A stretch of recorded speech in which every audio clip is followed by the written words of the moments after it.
All right, hello everyone, and sorry there was no music. By mistake, the microphone was off. Do you want to hear the music? We can play it, no problem.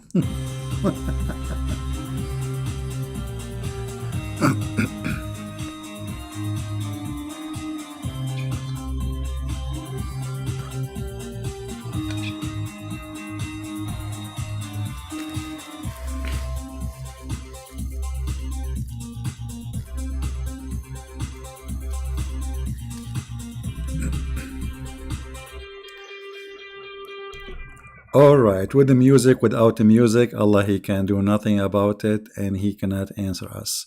Peace of Christ to all of you. You guys, those who were waiting here, the fact we went to the other channel and we were being live in Christian Prince channel. This is channel maybe many of you don't subscribe to it yet. So if you go to Patreon, you will find the page there. Click at the link and you can watch the video and download it. And don't forget to subscribe to that channel, please. Who is Allah? You know, we made many videos about this, but you know, every time we talk about it, we find how silly this religion is.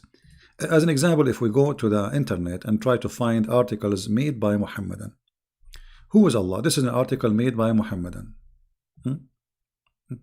Allah is an proper Arabic name for God. Okay. Muslims believe in God, worship the same one God that the Jews and the Christian worship. That's, and not only that, some of them, they went further. They will say to you, do you know that the Arab Christian, they use the word Allah too? You know, the Arab Christians, this is why they are using the word Allah, because they are under the occupation of the Muslims. This is why if you move 1 meter away from the occupation of Muslim, you will not see a Christian using the word Allah. As simple as that. And this is a false translation for the Bible. Allah is not the God of the Christians. And we cannot find the word Allah in the Bible in any language. I'm talking about the original Bible, which is the Hebrew, the Greek, and the Aramaic, or even you know, some other languages. So this is a translation, and Allah still is not introduced to us by Muslims, because look what they say to us.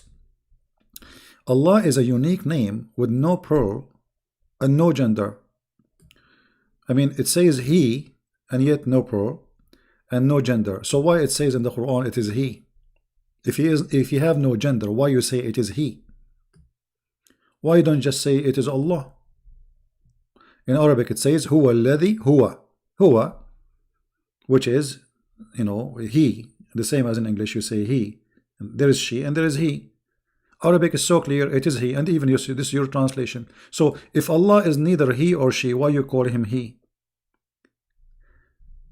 They lie when they present their God for you. And then they say that it was also used in the form of Il and Ilah or Elohim. Where in the Quran we can find Il and Elohim? What are you talking about? This is Allah in front of us. Do you see anywhere it says Il, Al? Actually, there is Al here, but I don't see Elohim. Al is a word meaning God. The same as Il mean God. So who is Lah? This is the real name of Allah. Allah is 2 words. God, Lah. Al, you can go right now in Google and search for God, Al. God, the word Al is equal to God. And this exists in the old Aramaic and the old Hebrew, which mean even the Hebrew, when you used to say Israel, not Israel. Mikael, not Mikael. This is the old ancient Hebrew. Then the new Hebrew became Il. So Elohim. Now the question is, they are saying to us is the same as also used as Il and Ilah. Where we can find that? Where in the Quran? Why Allah in the Quran never said Elohim? Because Elohim is a plural word.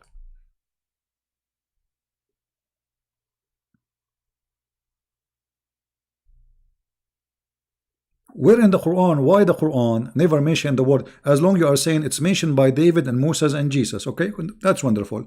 Where we can find Elohim in the Quran? Why they are posting something have nothing to do with their books? It's just to deceive you. Now the question here, who is Allah, still is valid, and nobody want to answer. If you search for other articles, there's many of them, nobody answer. We open this one, Discover Islam. Let us see who is here. Islamweb.net. Who is Allah? Do you think they will have an answer? No. Speeches. They don't even know what the name means. Who is a Muslim here? He can tell us what the word Allah means.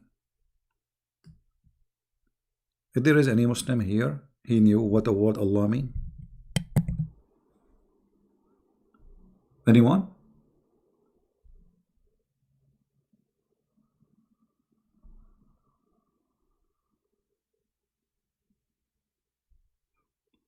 Any Muslim? Didn't know.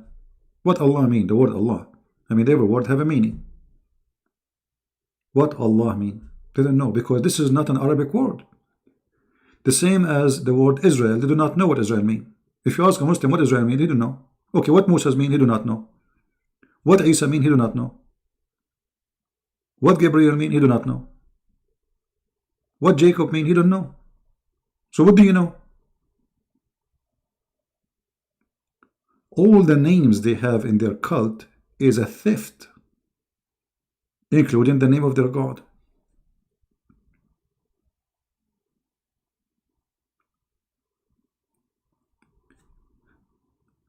You know, Muhammad, when he tried to establish a religion, he don't know what religion really he is establishing. He have no idea himself. How we can prove that? You see, all things Muslims they do today is taken from somewhere. As an example,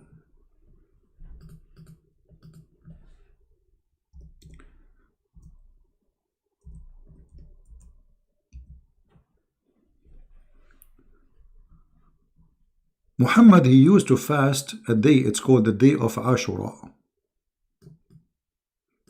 Okay.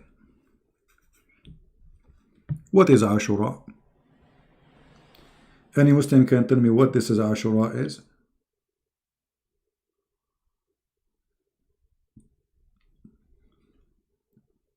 And what Ashura mean?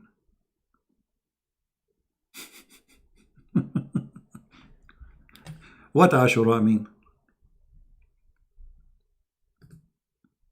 Do you even know? Or you don't know? I mean, what kind of religion is religion? Why Muhammad he did fast Ashura? Who is a Muslim? Want to tell us? If there is any Muhammadan here, want to volunteer and tell us what this Ashura is? What this occasion here? Why your prophet is fasting this day? Anyone knows?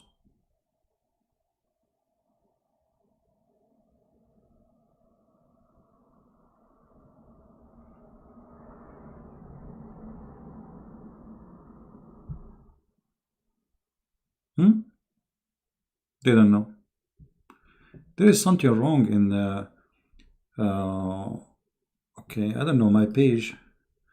Let me refresh my page here. Okay, you see there is something wrong in my YouTube. For some reason it was showing me very different numbers. Look at this.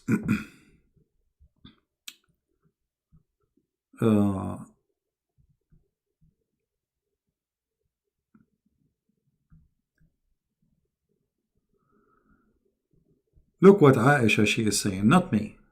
Not me. This is not a Christian Prince saying that. Okay, you want to go after Aisha, because they will bite me immediately. During the pre-Islamic period and ignorance, Quraysh used to observe the fasting of day of Ashura. Okay, but Quraysh is pagans.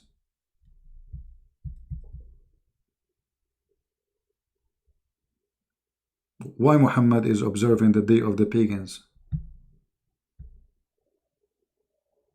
Do you see it? Aisha, she is saying, not me. So this is a day where the pagan Arab practice for fasting. Why Muhammad he adopt that day?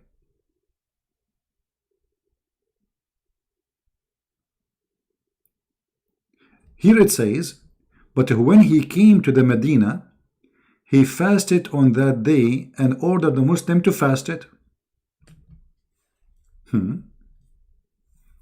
Then Ramadan revealed. Ramadan fasting became obligation and the fasting of Ashura was given up. I mean, what's wrong with this prophet? How you give a fasting day? I mean, it's what it is expired. Not only that, Muhammad, he claimed that the one who fasts Ashura is going to erase the sin of 1 year. Let me see if I can find you the hadith.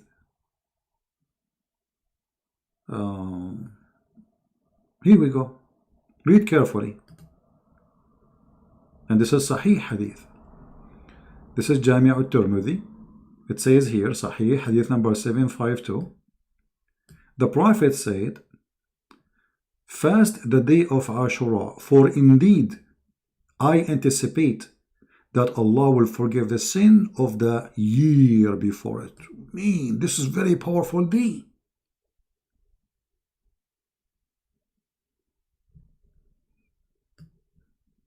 So how Muhammad he stopped fasting it?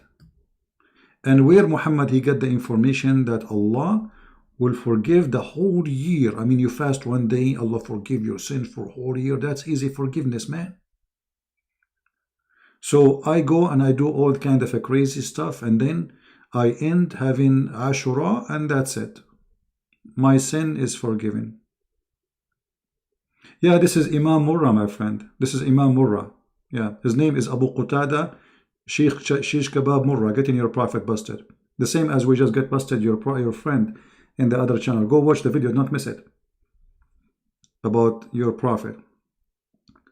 So, who is this Muhammad and what religion he is starting here? Why he is adopting fasting, claiming that this is a fasting will forgive your sin for a last year? But this is the fasting of the pagans. Different hadith says that this is the fasting of the Jews. So which one of them is lying? And if it's a fasting for the Jews, why you adopt the Jews? And how you confirm that this is a true fasting of the Jews? What if the Jews are if the Jews are lost? And even Muhammad he claimed Allah he cursed them, he made them pigs, monkeys, rats, lizards, all names, or animals. So why Muhammad adopt something the Jews are adopting? Do we have any Muslim have an answer? How fasting a day can erase a sin of a year? Where Muhammad get this from? And how this day is not important anymore?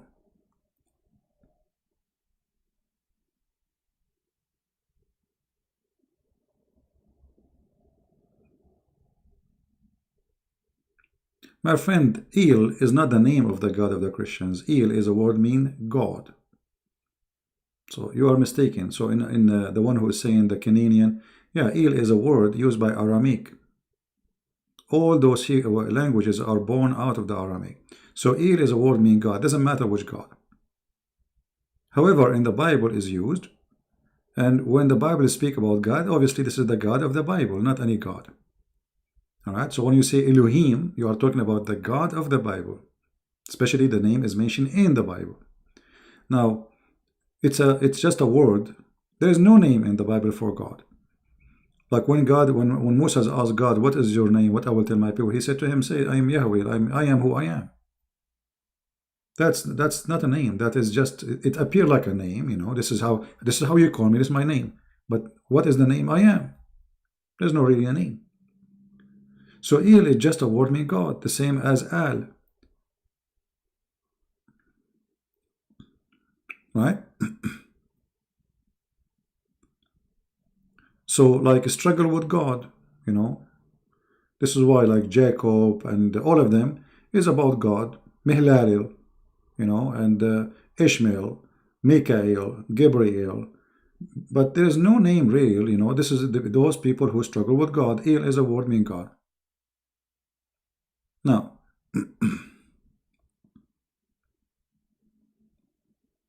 any Muslim will tell us why Muhammad is fasting Ashura and why he gave up Ashura? How a day can erase the sin of a year we can ignore? What happened? Allah changed his mind? Where Muhammad he received a verse saying fast this day? Any Muslim can tell us? They don't know. And just to show you the contradiction of this cult, where you cannot really follow the cult of Islam, because let's say you like the idea of Islam because it promises you a lot of females, a powerful private part, the women bum will be 1 mile. Okay, maybe you are a sexual, dreamer.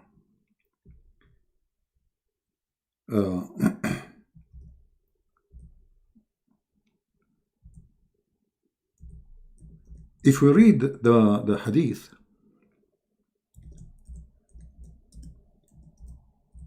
we will find tons of contradictions on those called hadith.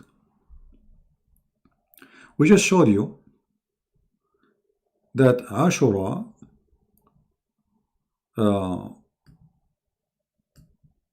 is a day where the pagan used to practice. Right? This is what Aisha, she said. If you go back a little bit here, it says that. And this is Sahih Hadith.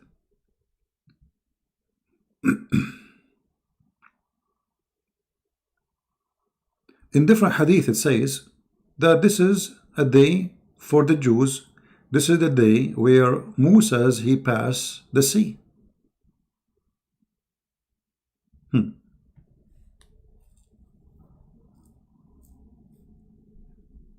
The day of forgiveness.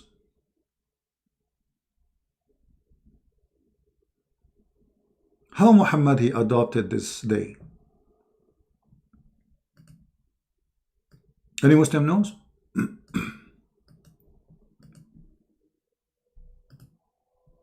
Because this will tell us really a lot about Muhammad. Let us see. As long as no Muslim there to answer. Read carefully with me. And this is Sahih Muslim. They cannot say this is weak. Sahih Muslim, hadith number 1130.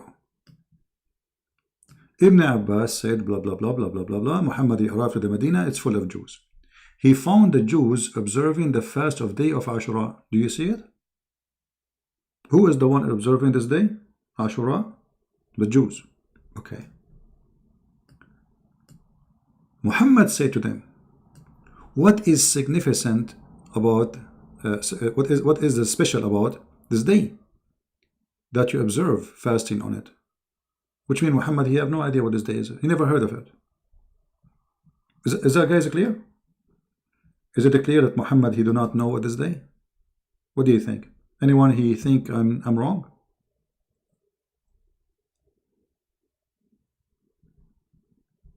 Am I heard?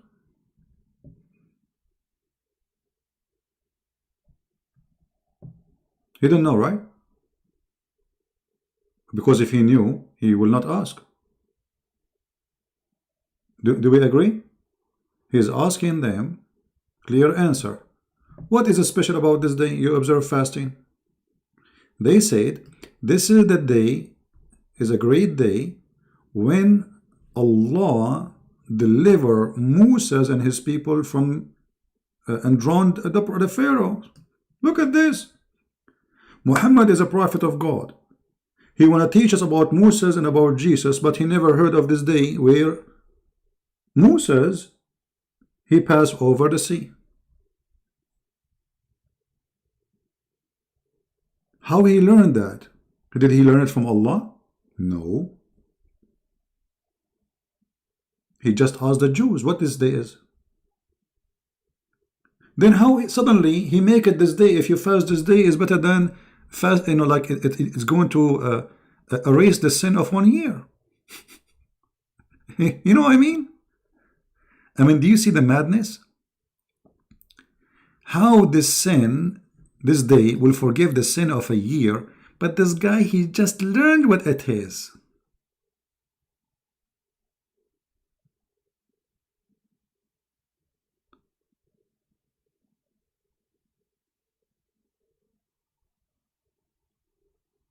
Do you see how we got this funny, filthy, liar, cult leader busted? So I claim to be a prophet, yet I do not know which day is the day where Moses, he crossed the sea. I claim to be a prophet, but it's not my God who tell me what this day they are fasting. It is a Jew. I walk by the Jews. I say, what this day? They say to me, this is Ashura. This is the day where Moses he passed.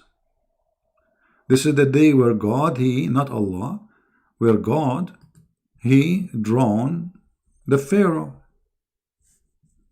Muhammad, he never heard this before. Obviously. Isn't it obvious? Okay, look what Muhammad did. Muhammad immediately adopted the day. Read carefully. So he said to him, and he drowned the Pharaoh and his people. And Moses observed fast out of the gratitude, and we also observe it. Upon this, the messenger of Allah said, we are more right, and we are more closer connection to Moses than you have. So Allah observed the fasting. Look at this idiot. Well, what if this guy who told you that is lying to you? Isn't it the Jews are bad? The Quran says they are bad, they are liars. The most who hate the Muslims are Jews. The Jews are corrupt. I mean, this is the Quran saying that. How you take a Jew just told you something and you make it religion? Because now Muhammad, he just added something he heard from a Jew into his religion without investigation. And as you see, he have no idea what this day is. So imagine a Muslim, he called me. He said to me, I'm fasting today. I say, oh, why you are fasting? He said, Ramadan. I say, what is Ramadan? He said, Ramadan was the day where Moses, he served from Pharaoh. I said to him, oh, okay. You know what? We are more close to Moses than you. I will fast this day. What is this garbage is? But Muhammad, he's trying to establish a religion. He don't know what to do. They fast, he need to fast too. His people need to fast. So he need to give them something. Hey guys, we have the day to fast. And then he come with the idea that if you fast this day, Allah will forgive your sin for the whole past year, which is stupid. And it doesn't make sense.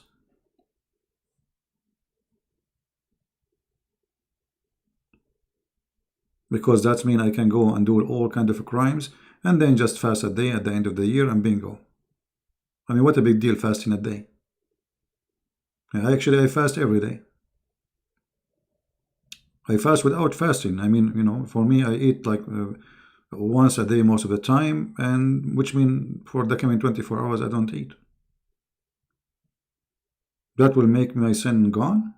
That's it, one day. Here is a great example that Muhammad is just a fraud. Without investigation, he adopted the day, and not only that, he made it the great day. Suddenly became a day of forgiveness. Just because a Jew, he said that to him. If you go in different hadith, you will see Muhammad, the Jews, they got him busted that he is copying them. So look what he said. The Jews, they start saying, this guy, whatever we do, he tried to do the same. Once Muhammad, he was leading a prayer in a funeral for somebody, one Muslim maybe, because Muhammad, he prayed only on Muslims. The Messenger of Allah used to stand up for a funeral until the corpse was placed in the grave. Read carefully, guys. A learned Jew. A learned Jew. Actually here, it doesn't say even a learned Jew. It says Hibrun or Habron. Habron, what does that mean, Habr? He is like a big scholar of the Jew. Like Hacham, you know? Not just a rabbi. Like a bishop. So, a bishop of the Jews, if we can say the word, he walked by and he said to Muhammad, this is how we do it. What? This is how we do it. The Prophet immediately, he said, sit down, sit down, sit down, sit down.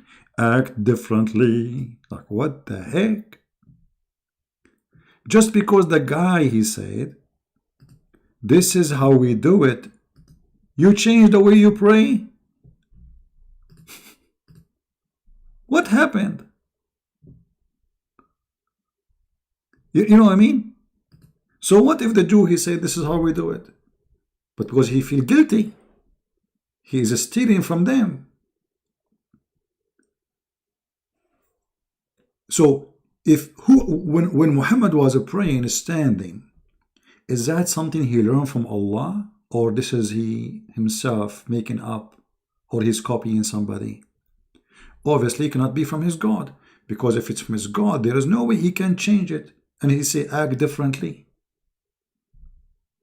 I mean, what act differently? You change the way you pray just because a Jew walk by and say this is how we do it? How stupid this action is.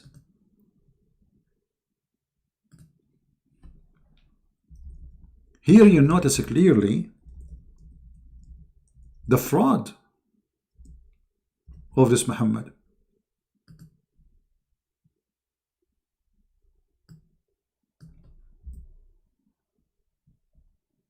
Literally a fraud. How you change the prayer? I mean, are you authorized even to change the prayer? Isn't it this is from God? You are just a prophet. Who are you? A prophet of God, he cannot really change the prayer. You know, he have to confirm. He have to receive a message from his God, you know, saying to him, okay, change it. Okay, but first of all, why he told him to do it this way? Actually, there's a music fit with this hadith, but I cannot find it. Let me see.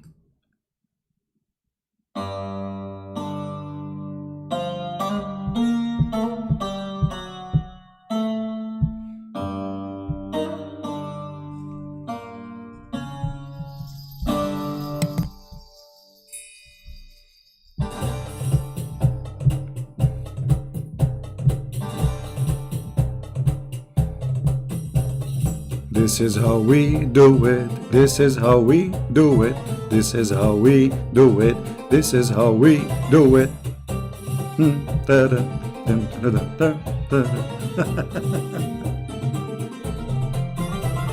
Sit down, sit down, sit down, sit down.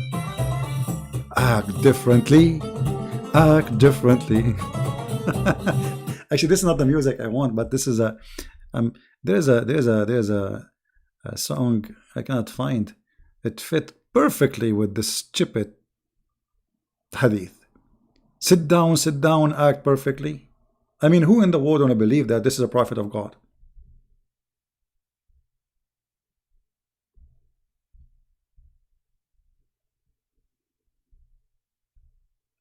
And how and who is authorizing this man to change the way the prayer is? Obviously, the way of the prayer is not from God, and he can change it as he wish. And as you see here, he is changing it just because a man, he said, this is how we do it. Let me see if this song is the one. No, not this one. I'm trying to find the one which is really good with this song, with this hadith. Man. Not this one too. We miss it.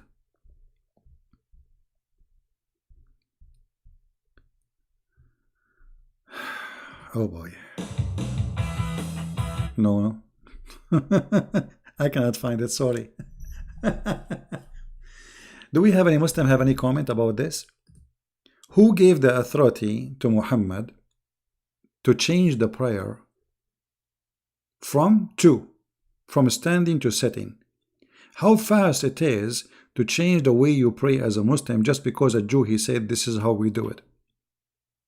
What if Muhammad was walking by, sorry, a Jewish was walking by and Muhammad eating using his mouth, and the Jew, he said to him, this is how we do it. Muhammad, he will eat from his nose?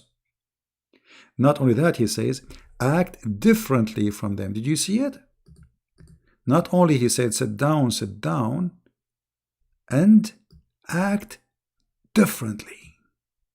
They see us. They are looking at us. We should act differently. Because if we act the same, we got busted. Look what Hamza is saying, guys. Look what Hamza is saying to us. Mr. Hamza is saying, the Prophet was inspired. Muhammad never inspired. There's nothing called inspiration in Islam. Your Prophet here received messages from Allah through the angel Jibreel. What do you mean inspired? Show me where Muhammad inspired. How Muhammad inspired? Not a single verse your Prophet here received from Allah except by Jibreel.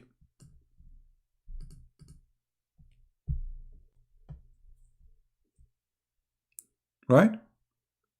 And as you see, the Jewish guy just walked by. Why Allah? Okay, I will go with you. Guys, did he say he was inspired by Allah? Okay. That means Muhammad was not inspired by Allah when he was praying standing. He was inspired by the devil. Because this is the wrong way. Right? If Allah is the one who told him, sit down, act differently, then who is the one who said to him, stand up, and pray this way? The devil?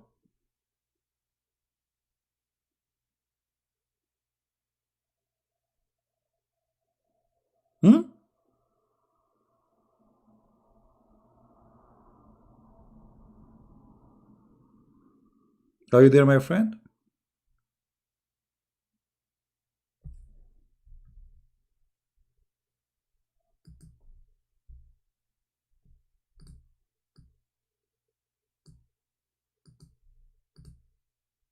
What happened to Hamza?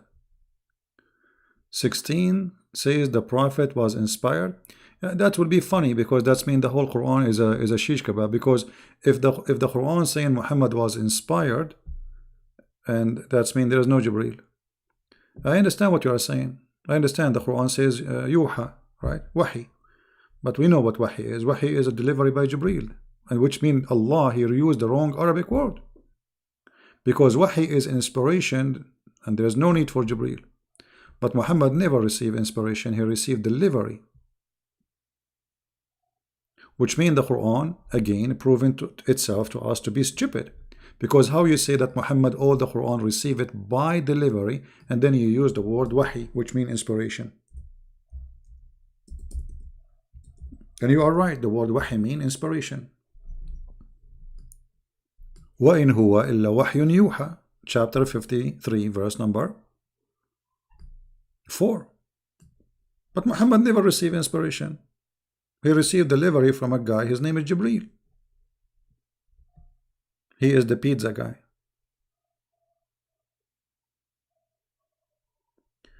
Muslim, they say Muhammad and Moses are alike. I will tell you why. I will give you an example. Muhammad, he have a great testicles and a penis. Okay? Muhammad, he have a great testicles. We just showed you the hadith, if you remember. In the, I don't know how many of you watched the video, by the way. I just made a video 15 minutes ago.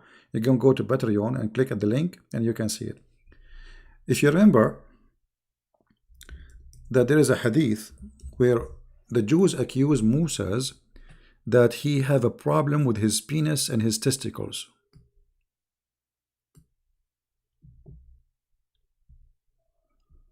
And this is sahih. Alright? So according to Muhammad, this is Muhammad's story, Moses was afraid to expose his private part. This guy is like Christian Prince, he don't want to expose his private part. Coward me. Moses, you don't want to expose your private part? Like, is it supposed that the prophet of God exposed their private part? Go between the people? They will quote for you from the Old Testament, there is a prophet who was naked in the desert. He's in the desert, there's nobody there. But this is a man, he lived between his people, he's a leader. Why he need to expose his private part? Because he had been suffering from scrotal hernia. What? So one day, he took a bath in the water, and he placed his garment upon a stone. Who's telling the story? This is coming from Muhammad. You know, the Muslim, they will say, Sabi, it doesn't say Muhammad, CP. It says Abu Hurairah, CP. Okay, Abu Hurairah, he got it from where? The stone began to move on quickly. If. The stone now is acting as a thief, stealing the clothes and the underwear of Prophet Moses. Then he followed it, and he struck it with the help of a stone, saying, "Oh stone, oh my garment, oh my wallet, oh my cell phone." See what? Don't ever let your clothing or wallet or in a rock next to the beach. So he chased the stone, and he was screaming, saying, "Oh stone, oh my wallet, oh my garment." And then until he stopped near a big gathering of the children of Israel. And this is how they saw that his balls and his penis are very healthy. Actually, in different hadith it says this. Look at this.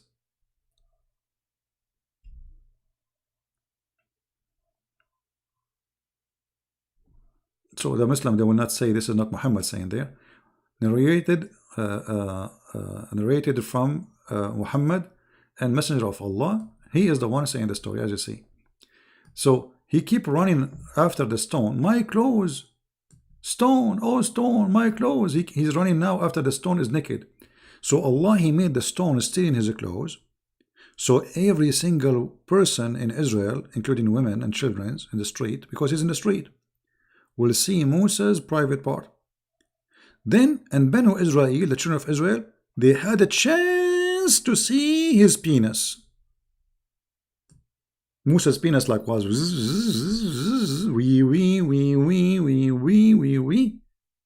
And then when they saw his penis, they say, by Allah,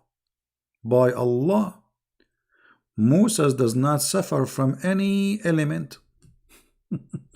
True story. You know what? Imagine if we Christians believe in this story, what the Muslim would do to us.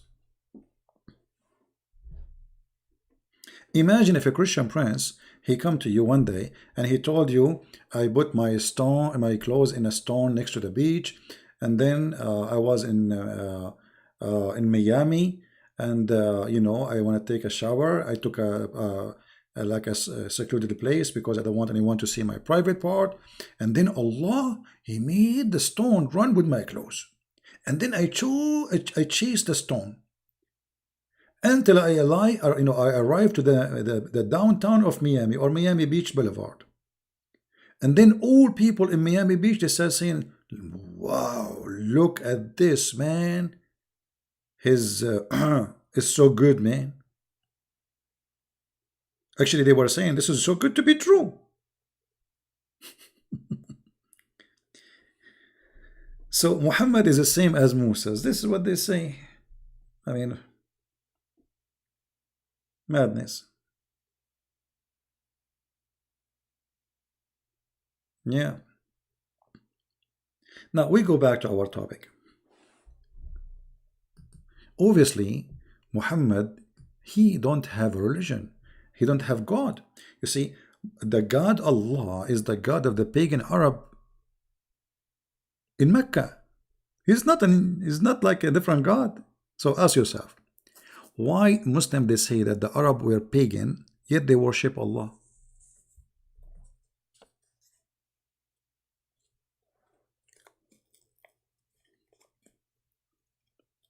Why we have almost 600 people, guys? Come on, if you are a Muslim, invite your 4 wives and 70 kids. Osama bin Laden, he have what? 45 something brothers. If we ask Zakir Naik about this story, why Allah, he did not tell Muhammad about the fasting of Ashura? He learned it from the Jews. Zakir Naik, he will say to you, Christian Prince, first of all, the Prophet, he have all the information. But he came to the Jews and he challenged them and he was questioning them. It was like a quiz. You know, you go to the school, they give you a quiz, A, B, C. So the Prophet said to them, quiz number 1. What is this they? This is what the quiz. He said to them, read carefully. What is special about this day? This is what the quiz, brother. He knew, but he's asking them to see if they are studying very well. Okay, Zakir Naik, but he is asking them if they knew. They are fasting already that day. I mean, hello? Exactly. And you are stupid. They are fasting that day, but maybe they do not know why they are fasting. Ah, so they are driving, but they do not know what they are driving. Okay.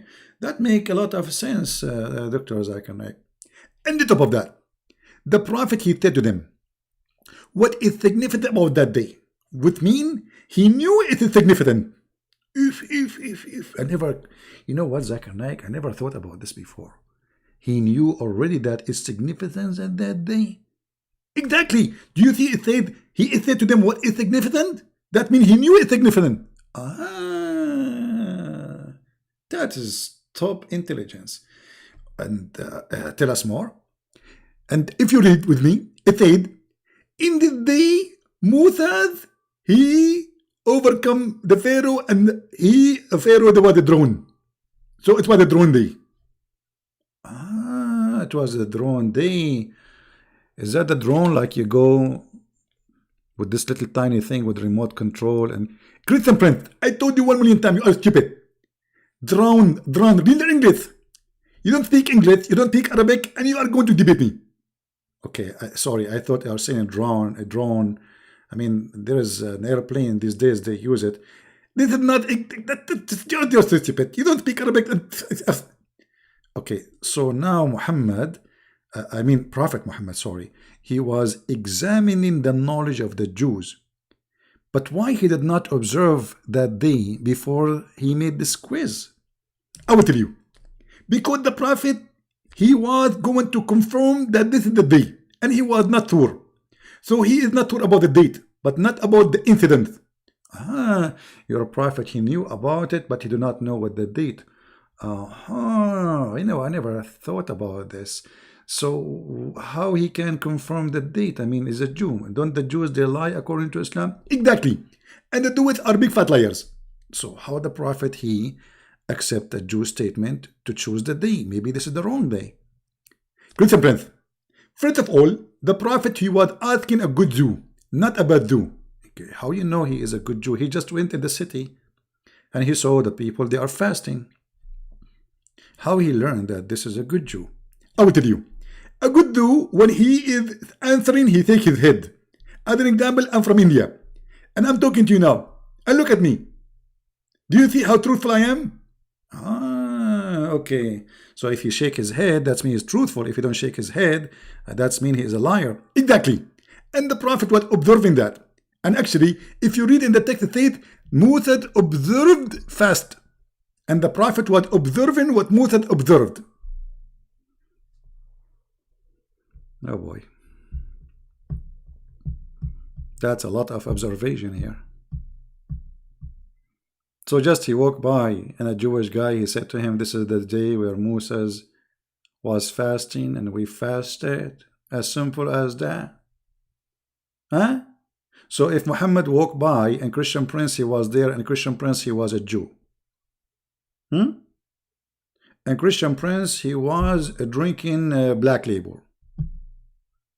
And the Prophet, he said to him, why you drink Black Label? Christian Prince, he said to him, because Moses in this day, he drink a Black Label. Moses observe it. Muhammad, he will just observe it blindly? Shouldn't he investigate such a day? And how in the world, Muhammad, he come with an idea that this day will forgive your sin for a year, the past year? Obviously, this person is a fraud. He just copying people around him trying to establish a religion. The same, he copied the word Allah from the Arab before him. If you go in the Hadith, you will see this.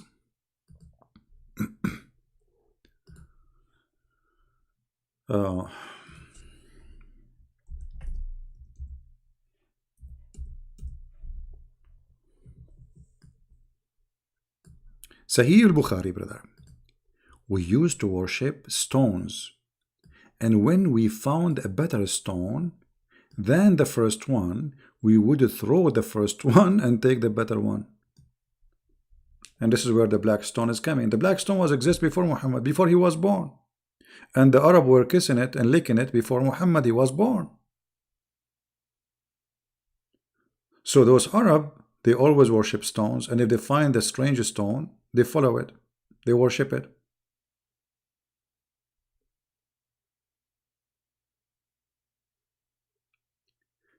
If you remember, once I have a chat with a Muslim website, I think it's called Convert to Islam something. If you remember, I posted on YouTube. I asked them, I have a question please about the Prophet. Why he kissed the black stone? The guy in the chat, he said to me, because it's holy. And I said, and why it's holy? He started thinking, and then he gave me the answer. He said, because the Prophet kissed it. Have you ever heard of a stupidity more than this? What? Why the Prophet kissed the black stone? Because it's holy. This is the answer. Okay, why it's holy? Because he kissed it. Didn't know. Didn't know why he kissed it. He kissed it, we kiss it.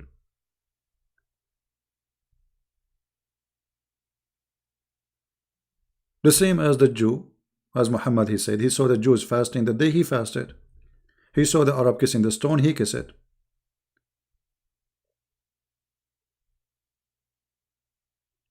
And not only that, you will find one of the caliphate, the companion of Muhammad, he got Muhammad busted.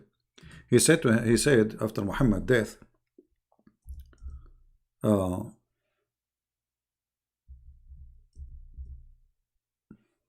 he said, this is Omar saying that, and this is Sahih Hadith, I know that they are useless stone. You are useless stone. Omar said, came to the black stone and kissed it. And he said, no doubt I know that you are a stone and can neither benefit anyone nor harm anyone. How more you want to prove that this is a pagan practice? Had I not seen Allah Messenger kissing you, I would not have kissed you. Do you see it? But look, Muhammad, he said that the black stone is going to come in the judgment day, is going to have eyes.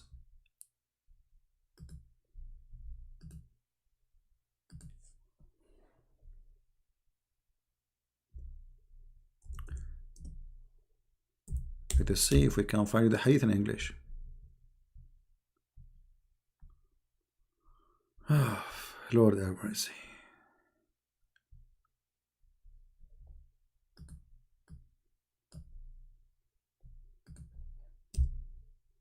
Look at this.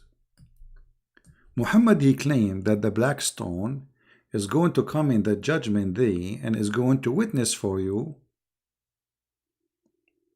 and is going to have 2 eyes and a tongue. Do you see it? Now before I did, use my skills, I'm a multi-task person, but yet my English is bad and my Arabic is bad. What I can do, I mean, the Muslims always, they are right. If you remember before, I used my skills in drawing, which is fantastic skills, just to bring the black stone to life. We need to bring the black stone to life.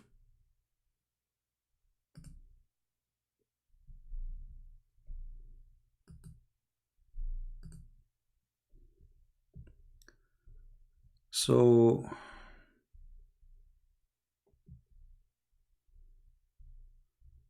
let us bring it to life. I'm just looking for an image.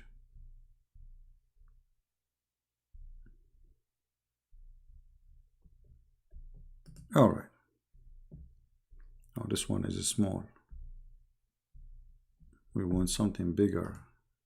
We want something big and beautiful. All right.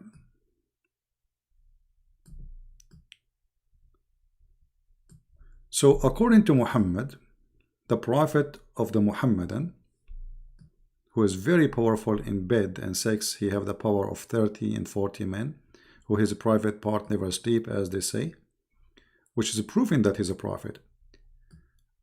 This stone is going to have 2 eyes and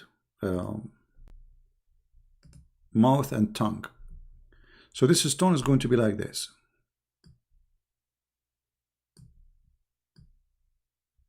You see, Muslims, be my witness. I'm trying to make their eye is so the eye of the black stone sexy, and you know, look. And not only that, I'm going to add lashes. Here we go, just to make you happy. I mean, we don't want a black stone to look bad or something. You know, don't take me wrong, please. You see the ashes? I mean, the eyelashes, sorry. Very hot. Okay. So this is the black stone. Hold on, the eyes color here, they are all yellow. I mean, that's not right. So we will make the eyes black inside. All right, that's better. I told you I have a very good skills in painting. I mean, a very artistic. And then there's a mouth. And the mouth of the black stone for sure will be hot. I mean, big lips. Perfect for kissing, because the Muslim will kiss it. Look like a banana for me. But anyway, this is the mouth of the black stone. And now it's time to draw the tongue. Well, tongue usually is going to be red. So this is the tongue.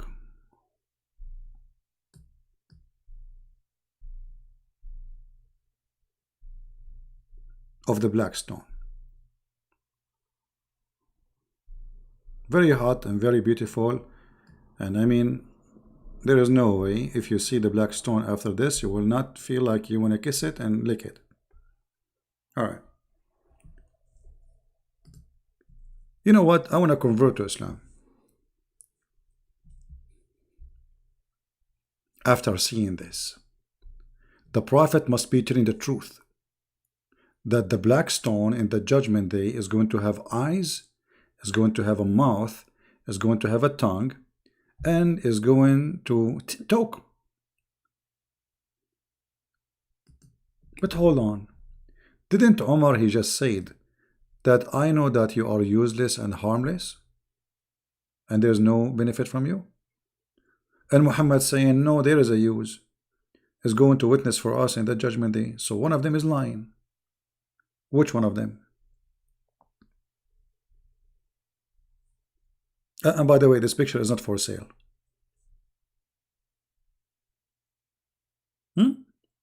Which one of them is lying? Muhammad or Omar? Omar, he said this stone is useless. There's no harm from it. There is no use from it. No benefit. Muhammad saying is going to come and have eyes, and different hadith says even is going to be, it is the right hand of Allah.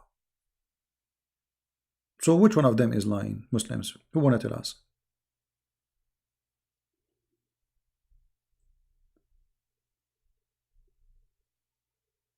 Okay, I'm going to make a drawing, and the winner, he will get this picture. Okay? What a crazy cult. And the funny, they call us pagans. The funny that Muhammad they call everybody pagan. They call Christian pagan, Jewish pagans, Hindus pagans. I mean, they call everybody pagan, and they are not pagans. Yet they are kissing stones, and they believe that those stones are holy. And not only that, let me take a selfie.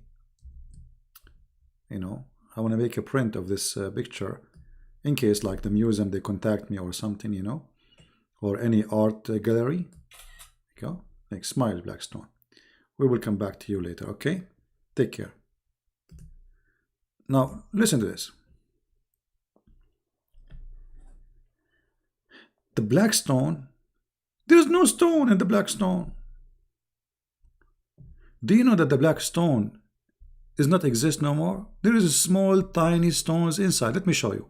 Look at this picture. Do you see those stones?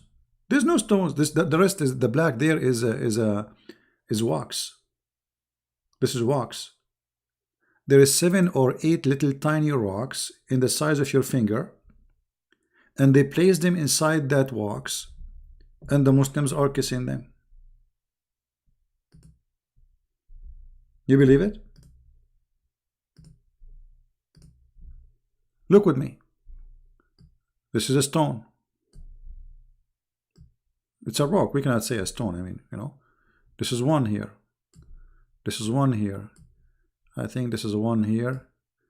There is, I think there is 7 or 8. I forgot really. Where is this? Where is the black stone? So if this is a stone is going to witness for us in the judgment day, shouldn't Allah He keep it at least one piece? And now there's nothing left. And now there are walks in it. They are doing maintenance to it every week. I mean, if this is the stone of Allah, why you need to do maintenance to it? Can't Allah preserve it? Allah He sent it to you. 8 rocks. I forgot. I count them before, but I forgot how many. Because the stone of my grandfather have 11 rocks. You know, different stone. Because it is from different village. Muhammad is from different village. They have 7 or 8 stones. What is this? Let me show you how they do maintenance to it. There's videos you can watch. I wish I can show you the YouTube videos, but you know there is copyright over them. Let us see. I will look for maintenance.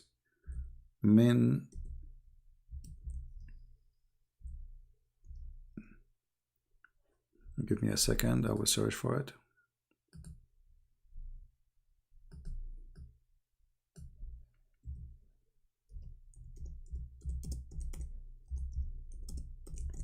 And this is additional proof that Muhammad is a fraud. Here we go, we found them. Do you see how they are burning the wax? Do you see how the smoke coming? This is the black stone, and they are adding wax because when people touch it, the wax will come out.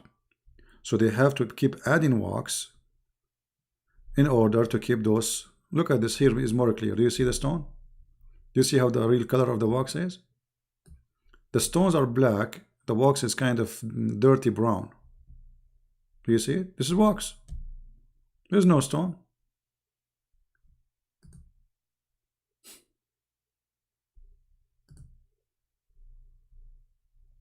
So how this can be from God? Just want to show you one thing will bring the end of Muhammad and his cult. The Muslim, they say that the Kaaba is the most valuable house. This is the only house for Allah in this earth, correct? Okay.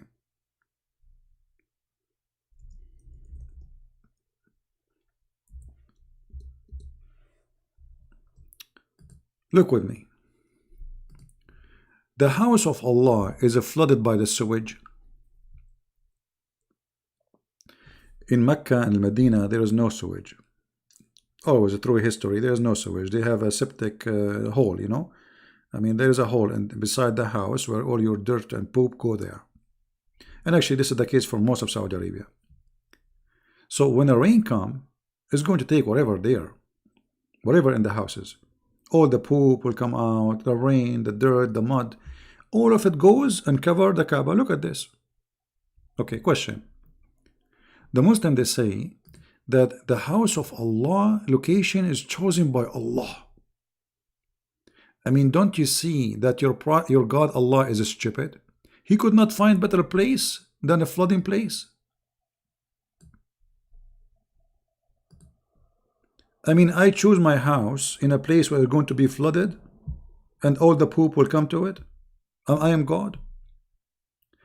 And not only that, let us say Allah maybe he did not notice there is a flood there. Can't Allah he raise the land? He can say, raise up, go up, go up.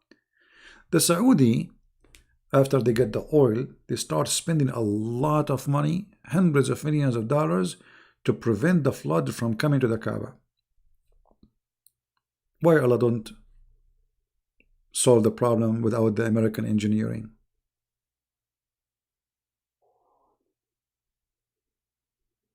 When you think it's going to happen, it's happening always. You see the flood of the Kaaba, it used to happen every year, but maybe now, I don't know, there's no pictures of the Kaaba, but as you see, there's tons of pictures, you know. This is not very old. I mean, this one is not very old. So it was happening all the time, because you can tell the age of the thing. You see, when you see those the building, those are new. You see the building around the Kaaba. The old Kaaba was totally different. You know, like this is an old picture from the old Kaaba. You can tell the difference. Let us see this one here. Let me look for the old Kaaba. Hold on.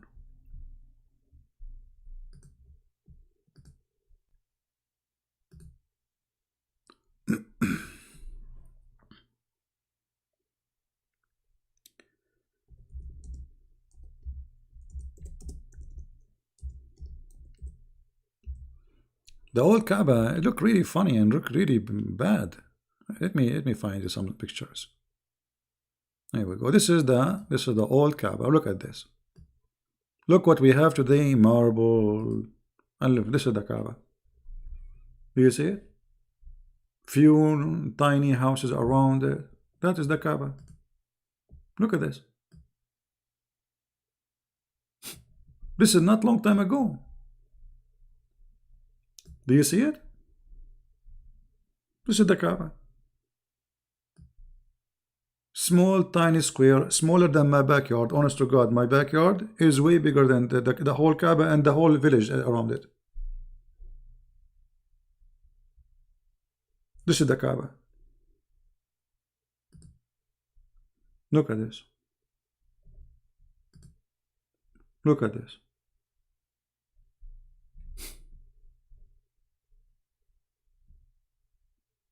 And then the money come. And then they start building. You know, the oil. Otherwise, the Kaaba was a very, was ignored by the Muslims. I mean, why the Kaaba was looking like this all this time? Because this is an image taken by a camera. You know what I mean? So, like, I don't know when the cameras start to be existed, but it's taken by a camera. So you can imagine how old it is. So until the camera come, this is how the Kaaba look like. While the Caliphate, when they occupy Spain, they have the most fancy palaces, fountains, marble. You know, the Caliphate in Damascus, they have the most fancy palaces. The fancy in Baghdad, they have the Alibaba and the 40 thief palace. I mean, and look at the Kaaba.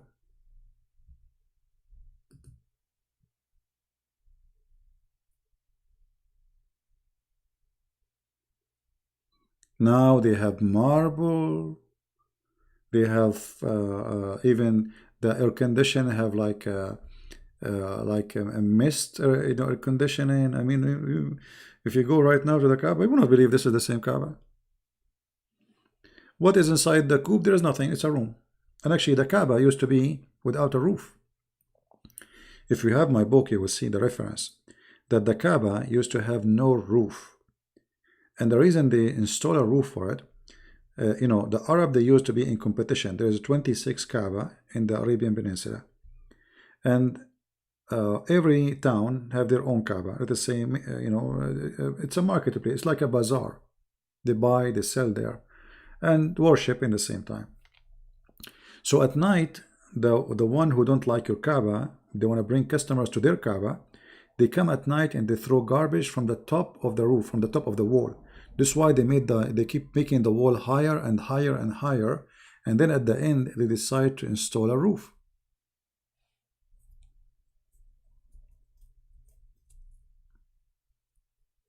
(1925). George is saying that this picture is taken 1925.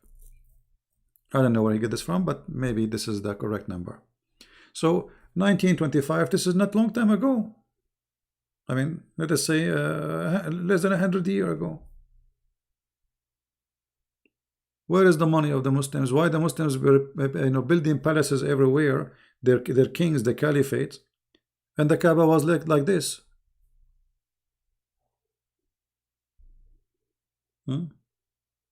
But anyway, the most important thing for us If the Kaaba is the house of Allah, why the house of Allah is flooded? Do Allah have insurance? I hope so. Hey Allah, did you buy insurance? Because your house is flooded. And the flood happened always over. Look at this picture here. This is the Kaaba after like it's getting advanced. Look at this. Market, bazaar around it. You see the bazaar? This is market, stores.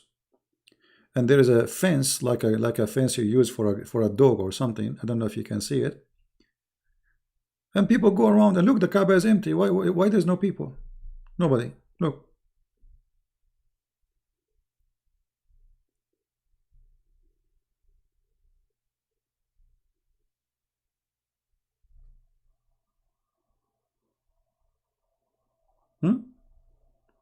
All those, they come, they bring to us conclusion that this is a fake religion. Why Muhammad even he adopt this Kaaba? This Kaaba was the Kaaba of the pagan, and suddenly Muhammad he claimed that this is built by Abraham. And by the way, even Muhammad himself and the Muslims, they don't agree it's built by Abraham. They agree that Abraham he rebuilt it. They claim that the first one who built it was Adam. Who remember where Adam is coming from? Anyone remember?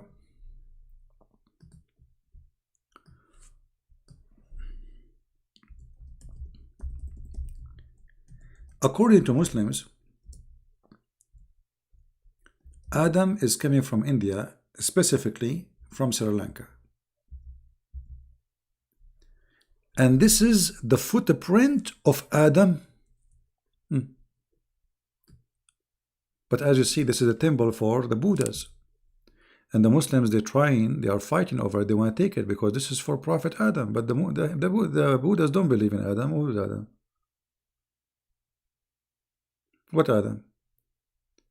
This is a Buddha temple. So they believe that Adam was sent down to India, specifically Sri Lanka. And then Allah, he told Adam to go and do Hajj to Mecca. Now hold on. You know what? I want to go with this stupid claim. Just give me a second. I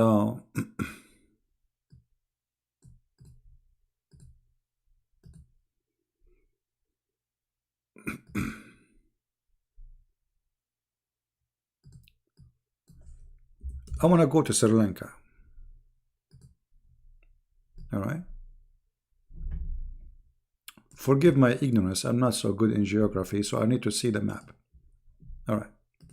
By the way, if you don't believe me, you can search right now, and you will see the Muslims in their websites. They are agreeing that Allah he sent Adam to Sri Lanka. All right. So Allah he sent Adam to Sri Lanka, and then Adam been ordered to go all the way to Mecca. All right. No problem. No problem, brother. I mean, how convincing the story. Okay, how Adam he went from Sri Lanka all the way to the mainland in India.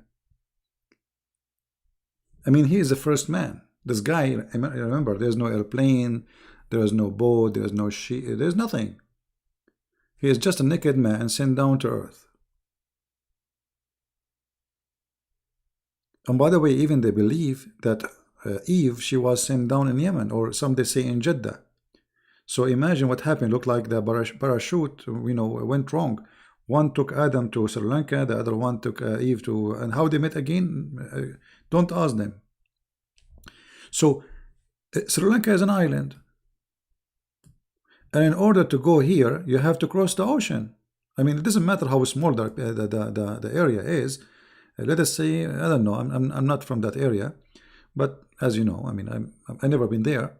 But let us say it is 3-4 hours by boat. How Adam he crossed from here to go to, and then after he crossed all the way to India, he have to go. Look at the map, just to show you the stupidity of the story, which I find it, by the way, very important for us. So this is a Sri Lanka here. Let us draw a line. Okay. From Sri Lanka, Adam he have to swim in the ocean, then he go all the way to India, Then he cross in Pakistan, which is part of India at that time, and then he go to Iran, and then from Iran he have to go to Iraq, and then from Iraq he have to go to Saudi Arabia, and then in Saudi Arabia he have to go all the way to Mecca.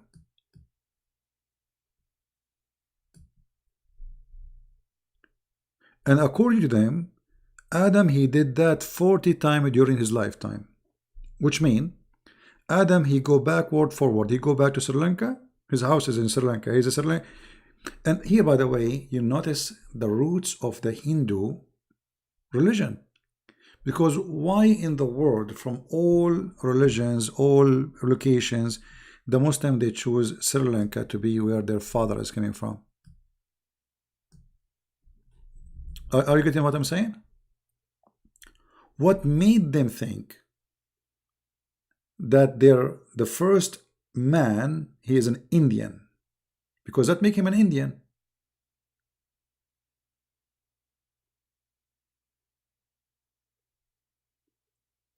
And this poor Adam, he went backward, forward 40 times. Again, number 40. You remember? The Prophet was given the power of 40 men in bed.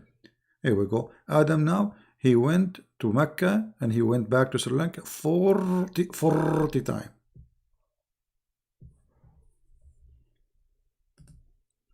Here, we go back to the black stone. Do the Hindu have a stone which they believe have to do with their God? Anyone remember? What stone is that? Which is black, and it's a sexual part. What they call that stone? Who is here from India? He can help us. What the stone which the Hindu, they have in their temple, which is a sexual stone?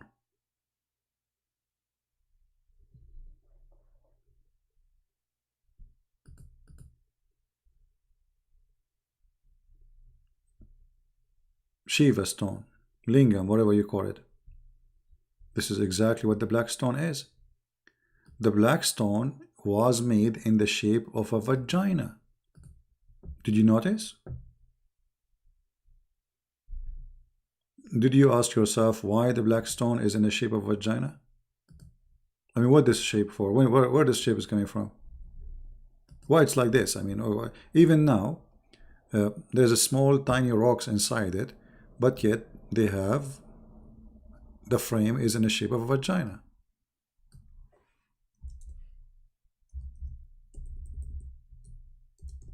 Let us go back to the black stone.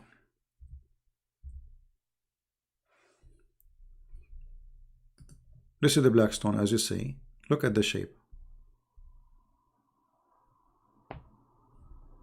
What is the shape is about?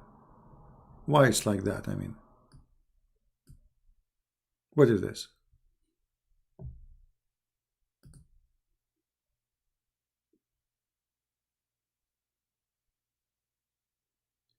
In the book of Tafsir, it says that the black stone was whiter than milk, but it was darkened by the sin of the women, period. Who is a Muslim here? He want to challenge me to prove that this is what it says in your books. Any Muhammadan?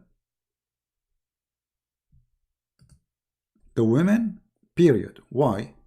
Because this is the fertility stone, sexual stone.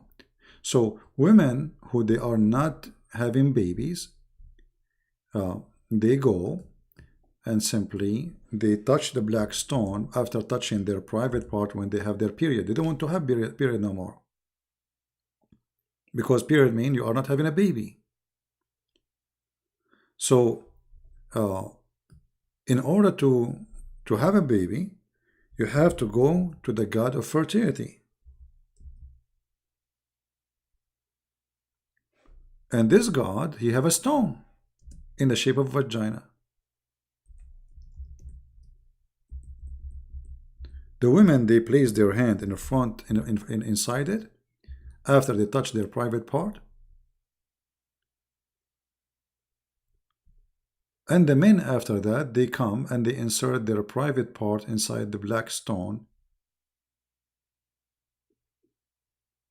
So the women, one day, they will get a baby. If you go actually in the hadith, you will see it says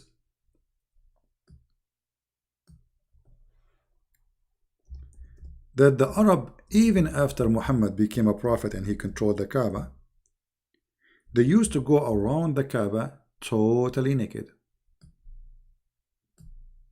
The Muslim, they will say to you, oh, those are the pagan, those are not the Muslims. But the Muslims, they used to be one of them anyway. And why they are going around the Kaaba naked during the lifetime of Muhammad and he is in control of Mecca now?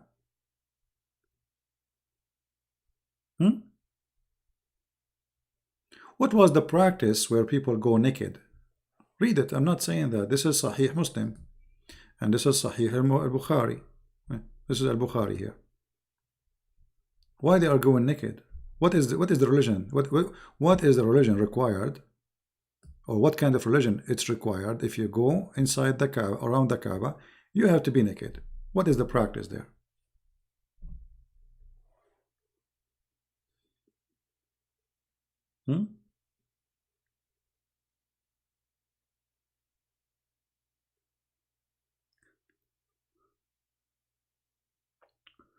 So here you see that Allah, as a God, He is a stolen name from God, who Muslim today they are trying to deny, which is the moon god. And the funny, you will see somebody, well, how the Muslim they worship the moon god, but the Quran says don't worship the moon. Well, who said the moon god is worshiping the moon? The moon god is the one in control of the moon, the God who is in control of the moon, and the sun god is the one who is in control on the sun. So each one of them, he is in control of certain element. Do you understand, guys, what I'm saying? When we say the moon god, doesn't mean that the moon is the one who is the god. The moon has a god, he is the moon god. The sun has a god, he is the sun god. The reason the Arab, they worship the moon god, because they hate the sun. The sun killed their animals, make them thirsty, extreme heat. They are living in the extreme hot desert. The moon is nice, it's kind, it's the time we sit, have fun with family, and we talk, and we make poetry, and we sing. It doesn't harm us. So there was a competition between the sun god and the moon god. Those who worship the sun god are those who live in, like a cold area, which makes sense because simply they need sun. It's cold. And those who live in a very warm, hot area, they worship the moon god. However, the religion, they were in competition between which one to worship, the sun god, the moon god, which means you might find somebody who live in a cold area and he is worshiping the moon god, and vice versa. And the number of those who worship this god or that god, it changed by time. So sometimes the majority became the moon god worshipper, and sometimes the sun god worshippers.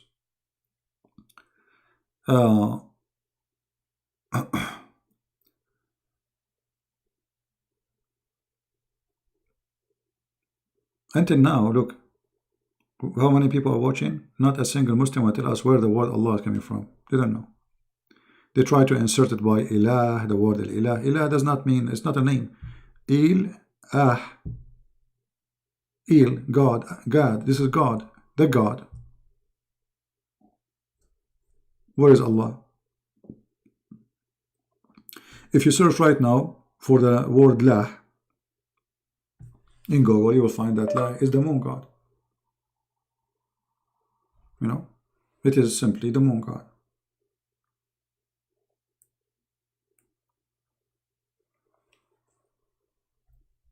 And by the way, the name is not the problem. The problem, they still observe the same religion. The Kaaba, the black stone, praying in direction of the Kaaba, it's the same cult.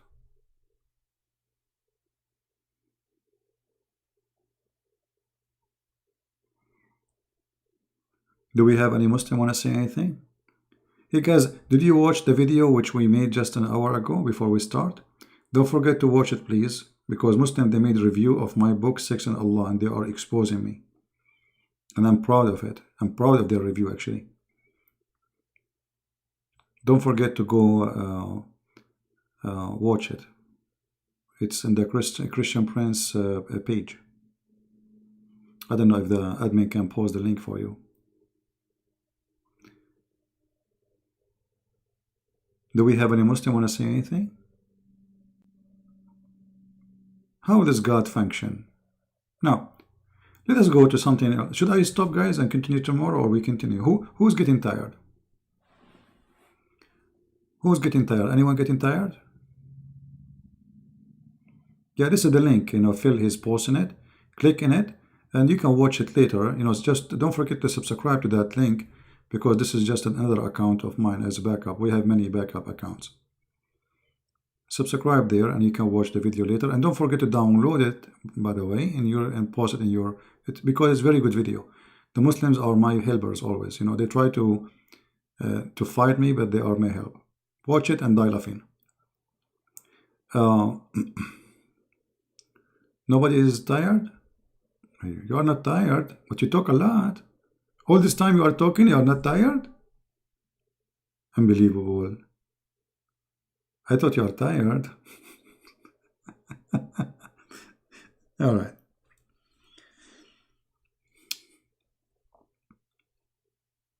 Do we have any Muslim want to say anything before we continue?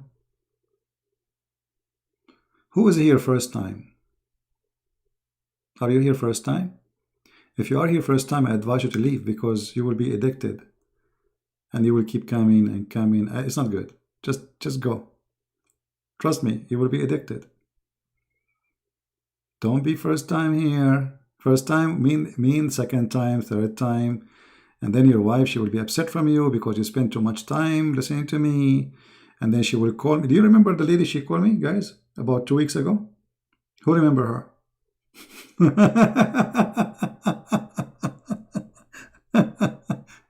She was upset because her brother, he don't switch the channel all the day. He's listening to me, and she's asking me, please, please. So I'm just warning you. All right.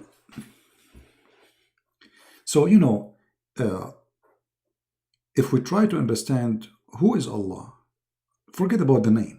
What about the nature of Allah?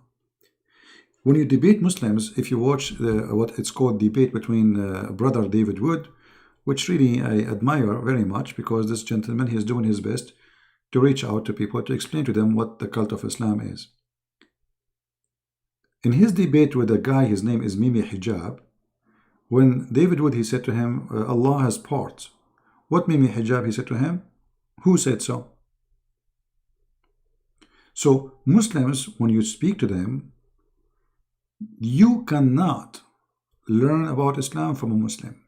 They deny in a second. Anything will be embarrassing. Anything is embarrassing to their cult, immediately they deny it. Which means when we debate Muslims, we are not really debating. It's like cornering you. It's not a debate. It is you and me playing like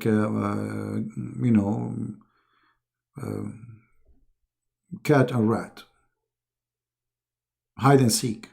There's no debate. A Muslim will never give you a truthful answer unless he is from ISIS.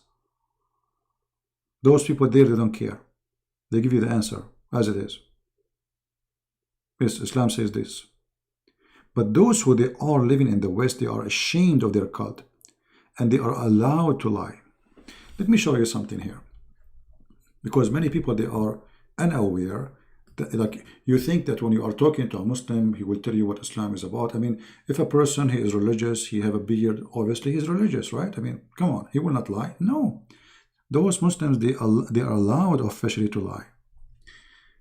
Actually, they lie to each other. This is a business. This is the business they do always. Muhammad, he said, that Allah He gave a license for lying in 3 cases.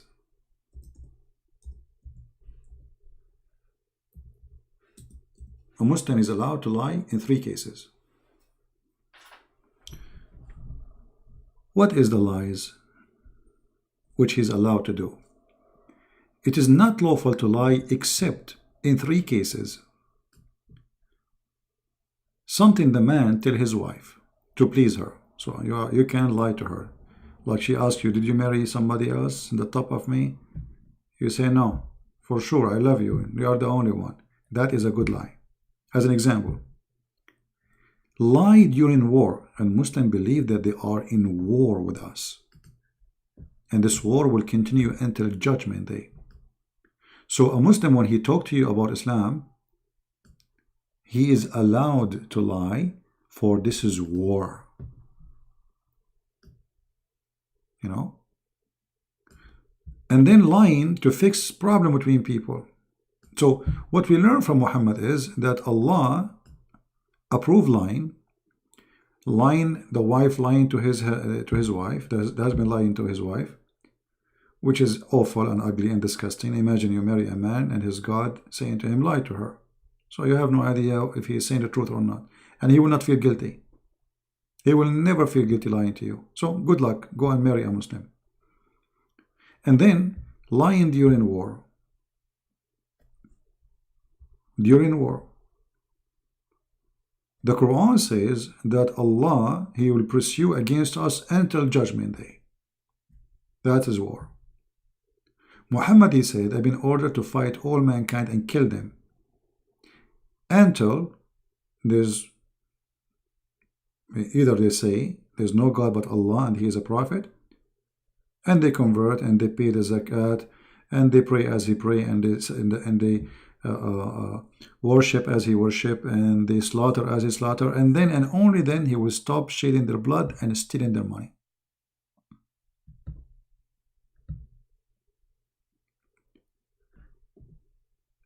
If you go in the Quran, let me show you this, because maybe this is not enough.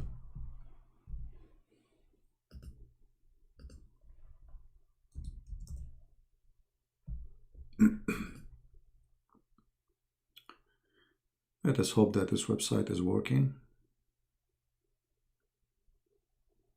You know, I apologize sometime. I want to go live on air, but my upload speed is bad. You know, my internet here is really good speed, but the upload speed sometimes is horrible, which is I need. You know, I do not need 400 download speed.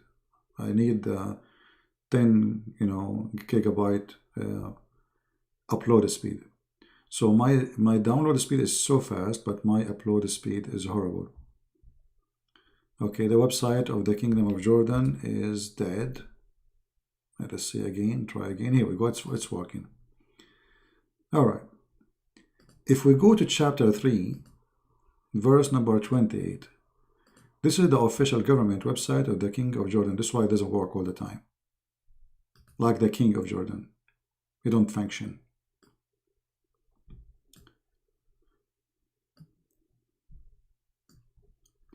In chapter 3, verse number 28, this is called the chapter of Taqiyya. A Muslim is allowed to practice Taqiyya. And what is Taqiyya? Read carefully with me. This is not my interpretation.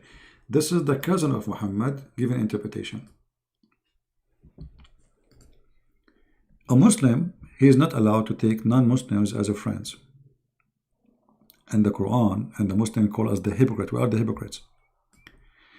Or the Jews or Christians as a friends. So as become mighty and honorable, so a Muslim, he cannot respect really. So when a Muslim, he says, I respect you, he's just playing taqiyya. You know, lie. He's lying. He can say it, but he don't mean it. In a preference to the believer, the one who is sincere. Sincere about what? Sincere about, accepting you with honor, respecting you, or taking you as a friend.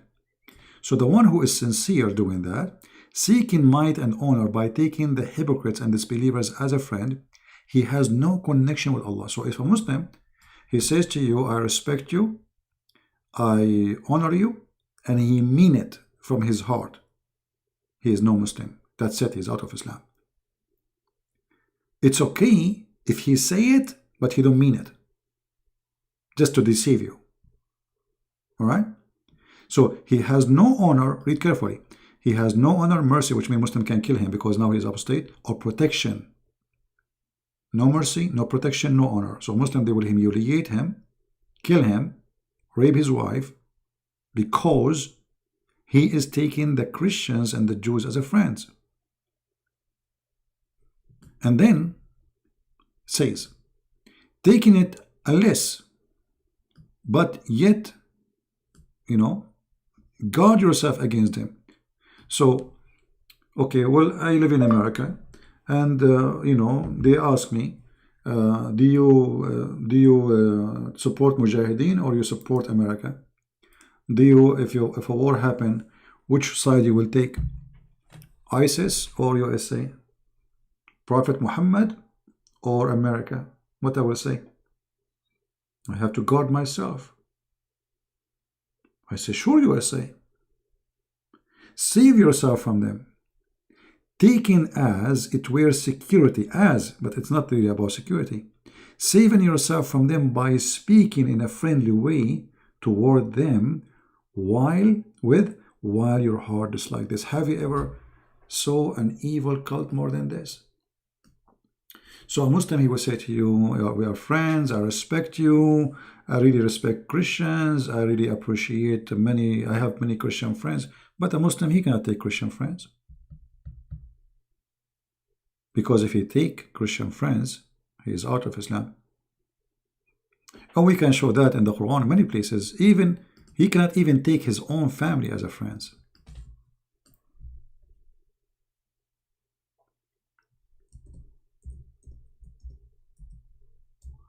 If we go here,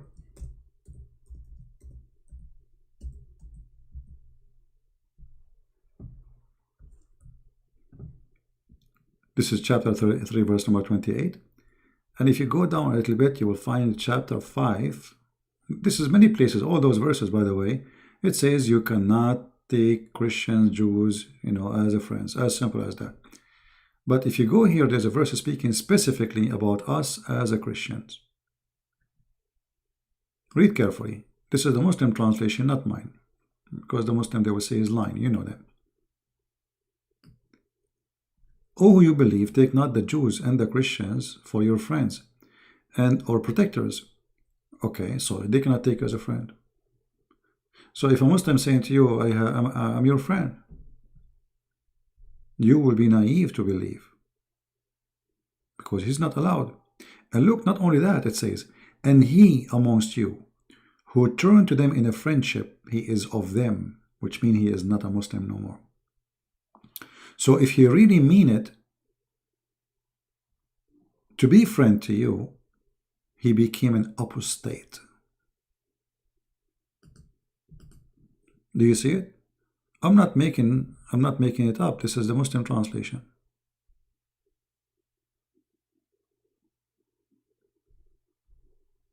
This is the Muslim translation. This is a Muslim website. It's not Christian Prince translating. Muslim say he's saying doesn't mean. Not only that, if you go to chapter 9, let us see.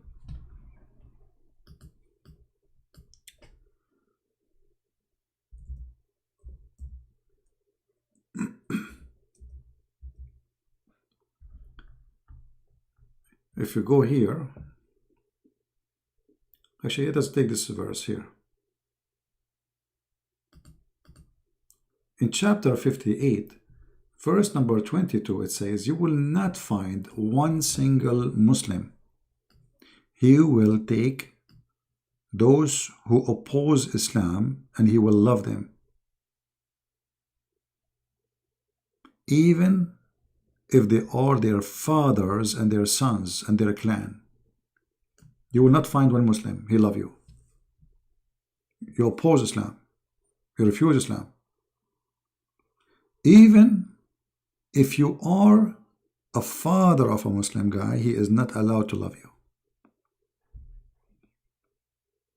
Who is saying that? This is their book. Who is translating? It is them.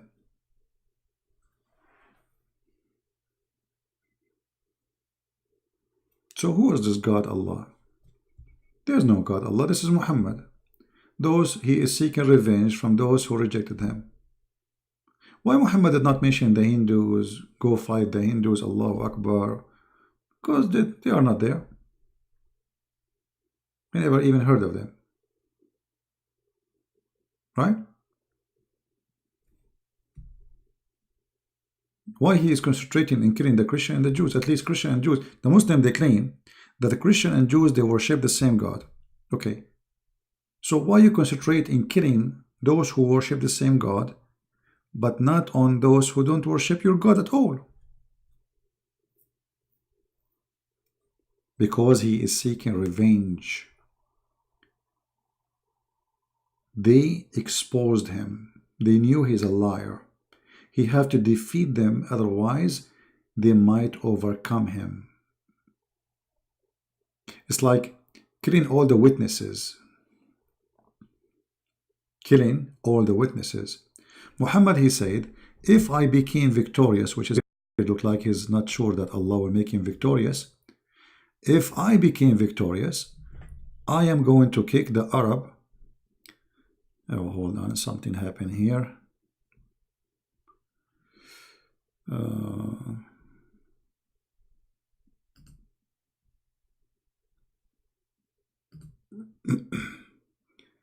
We have a crash in the program.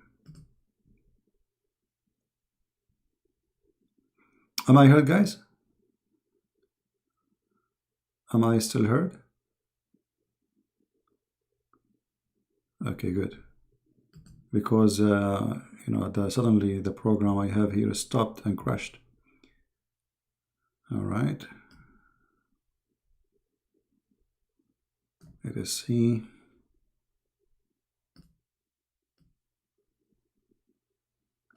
Okay. Muhammad, he said,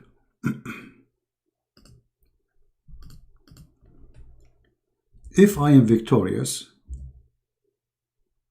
I'm going to kick and cleanse. I will cleanse the Arabian Peninsula from the Christians and the Jews. Why? Simply let us kill all the witnesses.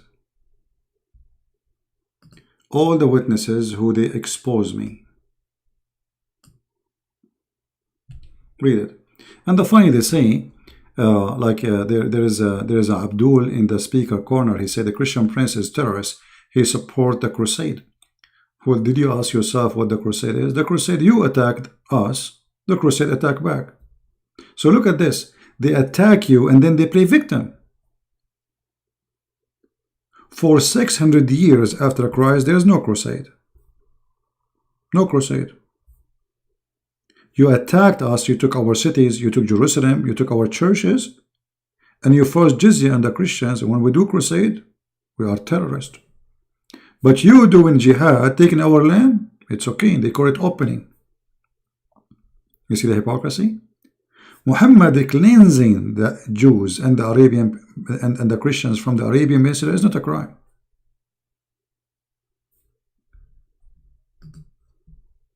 But if the Spanish, they kicked out the Muslims from Spain, it's a crime. It's a genocide. They are evil. You see? So this religion, this cult, they play victim all the time. Islamophobia, what Islamophobia? They want to play victim. Because now they are in a weak stand. So they play victim so they can earn support from the stupid ones who they think really are victims. The fact we are the victims. How many articles are written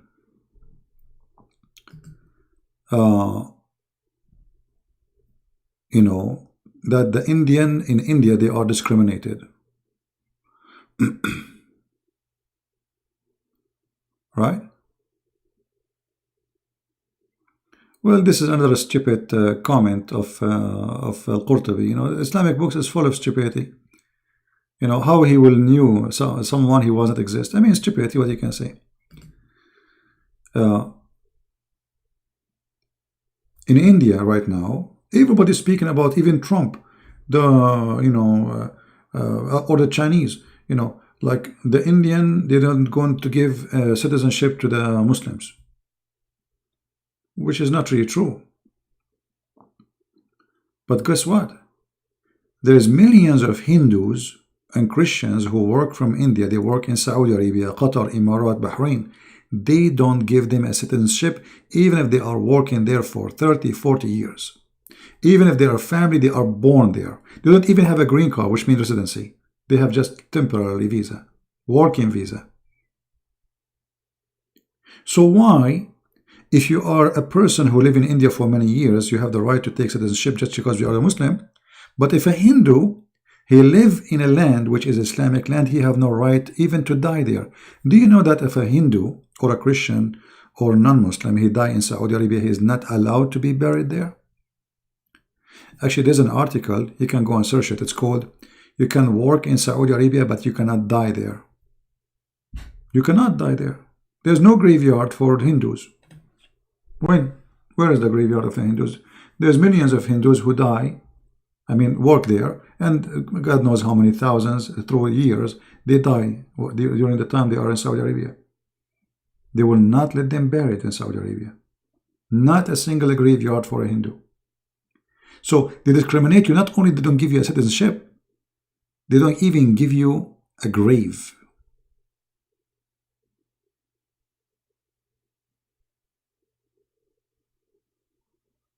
Yeah, history, go and see what they did to the Greek people.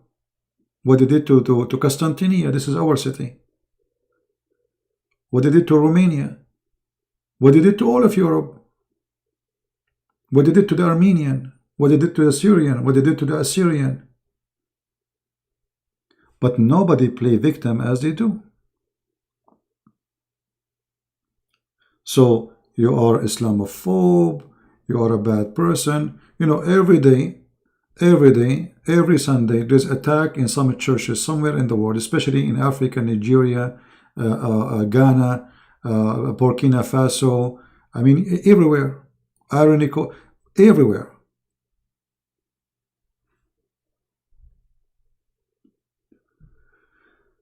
No one will go watch your communist religion channel. Keep blocking we Muslims. Communist? That's funny. No, my friend, you are the communist because you are sharing a stone to be kissed by everybody. This is communism. Isn't it? This is communism? Stone worshipping? Why you don't call me Mr. Omar? You are the communist, but in a bad way. You share women, you share slaves, you kidnap women, you exchange them. Do you want to show your reference?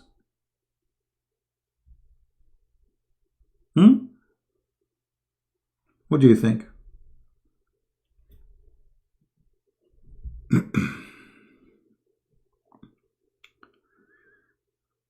Hadith erase sin? Fever. Yeah, fever erase sin. Yeah, Muhammad have many stupid stories. Like, if you have a fever, erase sin. Not only that, Muhammad, he said, this guy is mentally ill. Like, there's a hadith that if you have 3 kids, they die in fire, you go to heaven. What is that?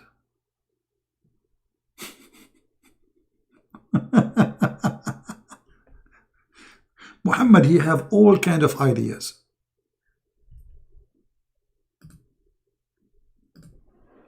Let me show you this.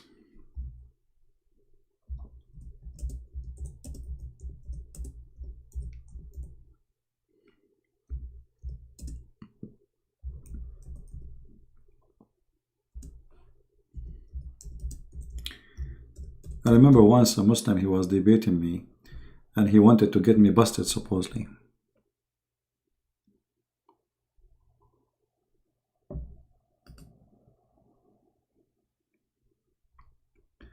Let us see.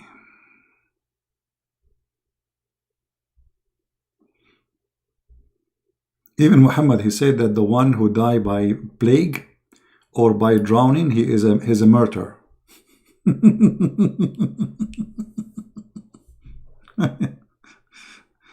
All right.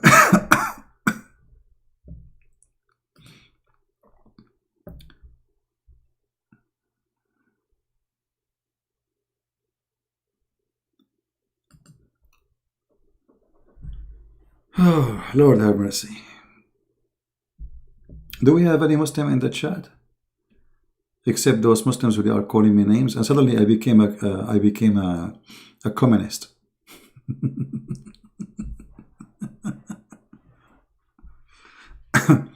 Armenians were the first Christian. No, that's not true, my friend. Armenian, they are not the first Christian. The first Christians are from the city of Antioch. For sure, we are talking about it after the disciple, which means the first Christians are the Jews. The first Christians are the Jews. After that, the first city became a Christian is Antioch as city, which means, generally speaking, the first Christians after the Jews, it was the Aramaic. And then Christianity spread to many, many countries. Anyway, this is not important really who is the first Christian, who is the second. The important is, are you Christian or not? No, that doesn't change anything.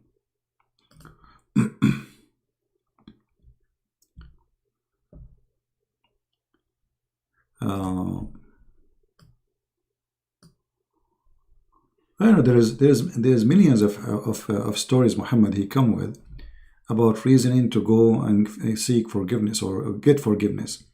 As you know, just to show you one of the forgiveness, which is obviously pagan practice. Muhammad he claimed that if you touch the black stone and the Yemeni corner, which I mean the corner of the Kaaba, it's called Yemen corner, and if you do that, that is going to erase your sin, as you see, which is obviously a very pagan practice and cannot be from a true God.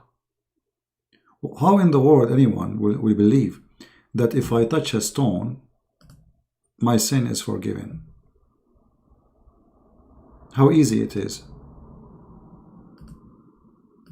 The same as we saw in the hadith about Ashura. The one who fasts Ashura, Allah forgive the sin for him for the past year. So what do? You go do whatever you want the whole year, and then you fast one day, and all the sin is gone.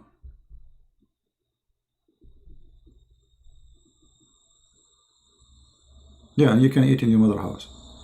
Exactly. If you know, I mean, Muhammad, he have tons of stories. Like, I look at this one here as an example.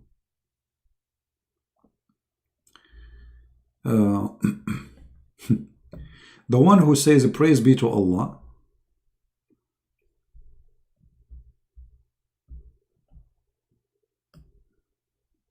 Let us see here.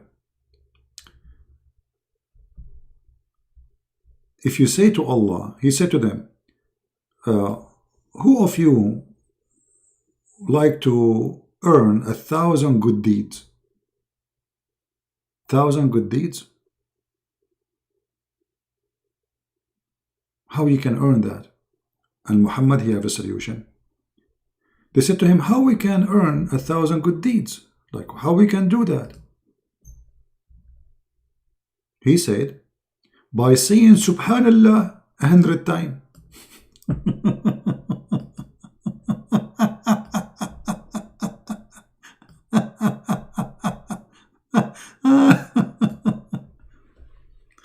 I mean, what is this?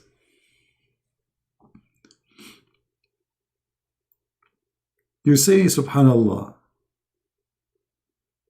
100 times, you get 1,000 deed. What is it? How stupid is that? And not only that, good deed will be recorded for him, or 1,000 sin will be forgiven. Okay, how many sin we do a day? There's no way we'll do 1,000 sin. So what you need to do if you are Abdul Muhammadan, after you sleep around, sell drugs, and do all, in Islam anyway, that is lawful. But let us say you do all kind of filthy stuff. Before you sleep, brother, say Subhanallah, Subhanallah, Subhanallah, Subhanallah, Subhanallah, Subhanallah, Subhanallah, Subhanallah, and that's it. Your sin is gone.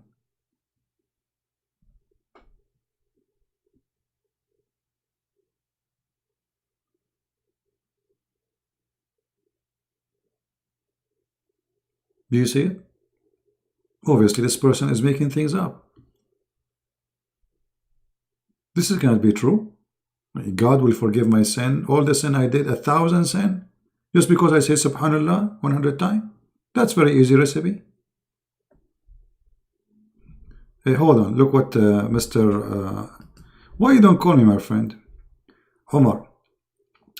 Hold on. Look what he said. What is the problem? Catholic pray 100 Hail Mary in their prayer. Yeah, but they don't say that this will forgive their sin. They are praying. They pray 100, they pray 1 million, 1 million. They are just praying. Nobody said to them, if you do that, your sin is forgiven. And by the way, you took the rosary, you Muslims, you took it from the Christian. This is why the rosary, you Muslim, you carry, have 33 stones, the age of Jesus. 30 stones in the necklace and the 3 stones at the end of it. That is the age of Jesus. Everything you have is a theft. Everything you have is a theft. You have no religion. Your God Allah is a theft. This is not the name of the God of the Muhammadan. He stole it from the Arab. Muhammad do not know who is his God. If I ask you, Mr. Omar, who is Allah? What Allah mean? Guys, do you think Omar, he knew what Allah mean? Okay, listen to this. In the front of everybody, I challenge Omar to tell us, either by quoting me or in the text, what the name Allah mean. I'm listening.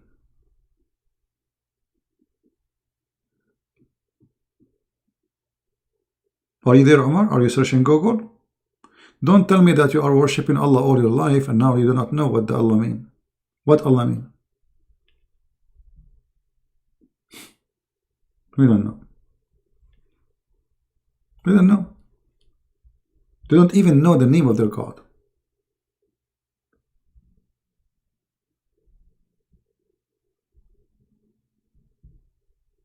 They don't know. He is searching Google, by the way. He is searching Google what Allah mean. They don't know.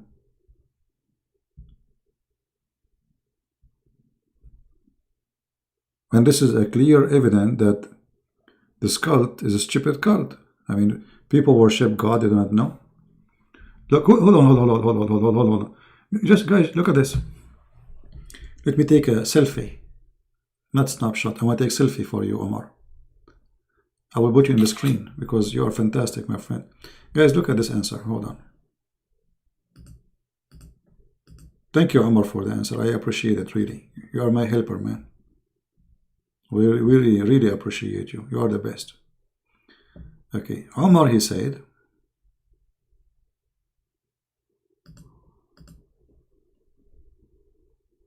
let us see. Where is the snapshot right gone? Unbelievable.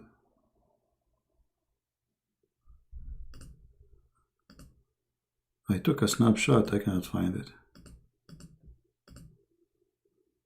Okay, here we go, we found it. Let me put it for you in the screen so you can see how funny. The second you became a Muslim, you are funny. Allah is the name of God Almighty in Arabic.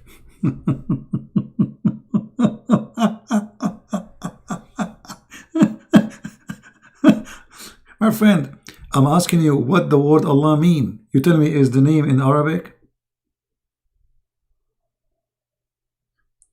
Are you serious? Is that a stand what they call it? Stand alone? What do you call it? Comedy show? I'm asking you what Allah mean. You tell me this is Allah is an Arabic name. What Allah mean, man? Listen carefully. I know you don't use your brain usually, but today you have to use it. What Allah mean? Allah, personal name of God. So what Allah mean? Okay, personal name, we got it. Guys, Allah is a personal name. What Allah mean? They don't use their hand. They don't use their fingers. They don't use their head. They don't use anything. Stand-up comedy? Stand-up comedy. No, he's sitting down now. So after searching in Google, you come to me with this answer that Allah is a personal name? What do they mean? No idea. So you call him Allah, you do not know why? What this mean? Where the name is coming from?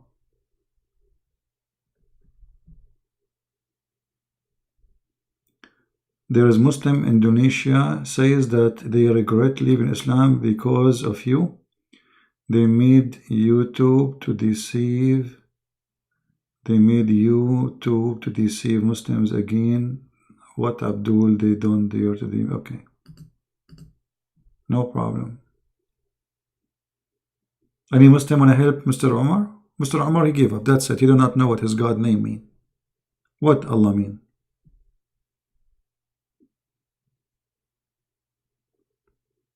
It's really funny. I mean, you ask him what is the name of your God Allah mean? He says it's the name of my God Allah. The same as the Muslim website. You know, you ask them why the Prophet kissed the black stone. They say because it's holy. We say why it's holy. They say because he kissed it.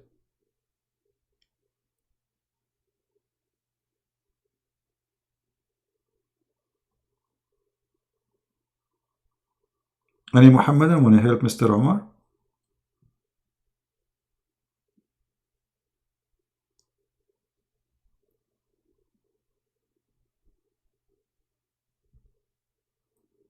I mean, it's a simple question. And look, now the Muslim, they will say to you, Allah is the creator. Okay, my friend, I'm not asking you what he do. I'm asking you what the word Allah mean. Allah is the same word in Arabic, speaking Christians and Jews for God? No, not true. If you mean that Arab Christian, they use that word because they are under the occupation of the Muslims. There's nowhere we can find the word Allah in the Bible. You can find it maybe in a false translation. And this is not my question. My question is what Allah mean? You don't know. Used by who, not used by who? Not my question. You worship a God, you call him Allah. Shouldn't you know what the word mean? Isn't it a shame that a very simple thing about the name of your God you do not know? Is it a shame that we look in the internet, we find all the rubbish? Allah coming from Elohim, Allah coming from El. Where is that from? What Allah coming from Elohim? Still, what is that a name?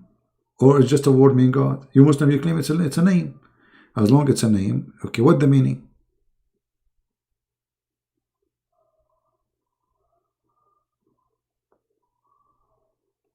Mean the God, the Ilah? No, because Ilah, you see, you are, when you pronounce it, let me show you. I don't know why my program is being crashed. Hold on. Maybe too many. Let's close this one.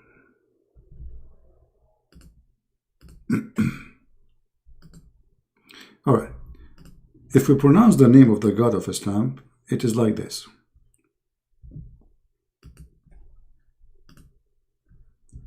Al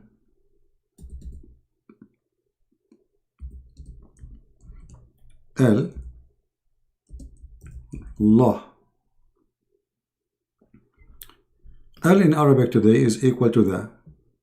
La is the name. But this is in Arabic today. Al is a word meaning God. So if you are saying that La is a word meaning God and Al is already a word meaning God, that's mean God. Allah mean God. La. Yeah, sometimes this program freeze. See? God-lah. Al is an old ancient word in Hebrew Aramaic where it's mean God. As an example, how we can prove that? Let me show you.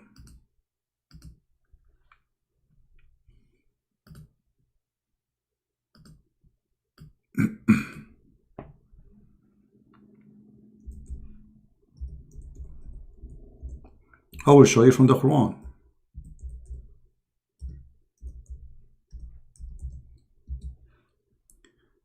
The Quran said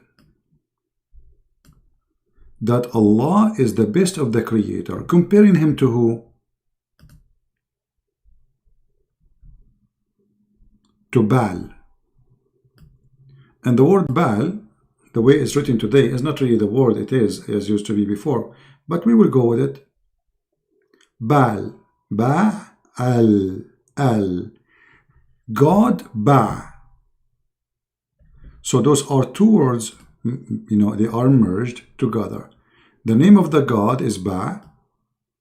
The word God is here, Al. And look what the Quran confirms.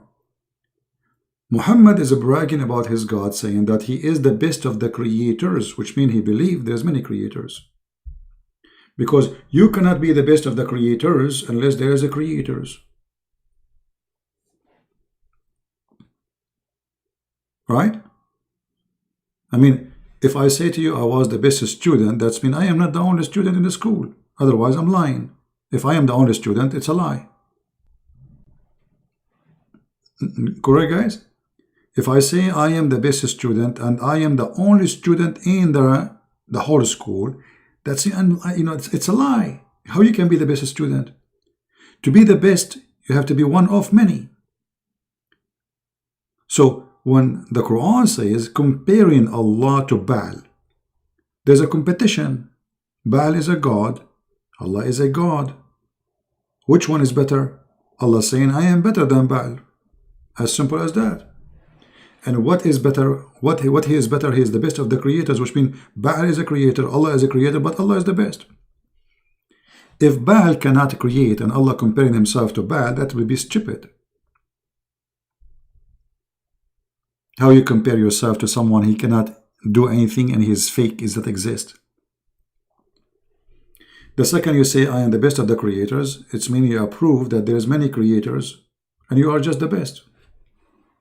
Which means there's many gods, I am the best of them. Right? If you go in the Quran, the first chapter in the Quran, I'm not going to take you far away. Al-Fatiha. Look with me. Anyone who speaks Arabic, he can notice that here it says, Bismillahir Rahmanir Rahim. Okay. Alhamdulillahi Rabbil Alameen. Okay, hold on. This is Allah in the first sentence. And this is Allah in the second sentence. Anyone notice what happened? What is the difference between the first Allah and the second one?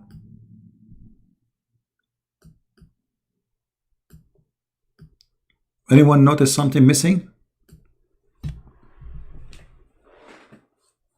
What is missing? Guys, I'm going to speak a little bit farther from the computer because my eyes really hurt. They are burning. But tell me please, is my voice still good? Is my voice still good? You know, I took like a little bit away because my eyes really hurting. You hear me good? I'm trying actually to avoid to look at the computer, but I mean, we have to. There is something missing. Alif, correct. Those who speak Arabic, they knew. This is Alif. You will see it in the beginning of the letter. Let me try to make it thin. Here, you see? Here, this is Alif here in the beginning. But it's not exist here. What happened? What happened? Very simple. Because this is not part of the name. Al Al is just a word being God. It's not part of the name. You can take it off. So look what happened. The difference between the first Allah and the second one, the first one saying Allah, Allah, the second one saying Lillah. So Alhamdulillah, let me type it for you.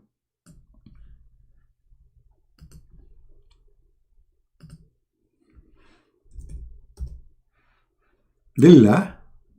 Huh? Why? Because I'm saying thanks to Li in Arabic mean to. Let me break it for you in English. Or let's first do it in Arabic. Li, let us switch to Arabic. Li mean to. So I can add the letter L before any name, and that will make it belong to you. So I say lahu, to him, laha, to her, all right, lahum, to them, belong to them. So li, to make something belong to someone else, all right. So alhamdulillah, thanks to li mean to, lah. Oh, sorry, we are typing li, lah.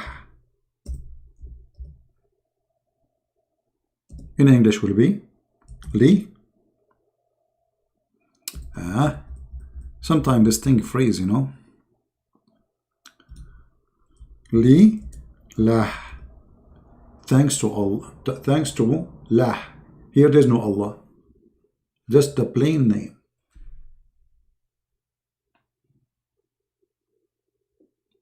Are we clear?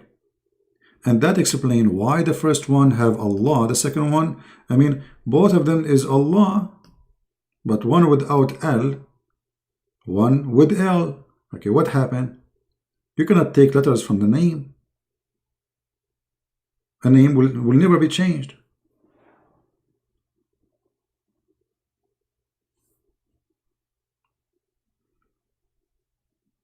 So here, there is a change. Why? Because this is the original name, Lah. So thanks to Lah.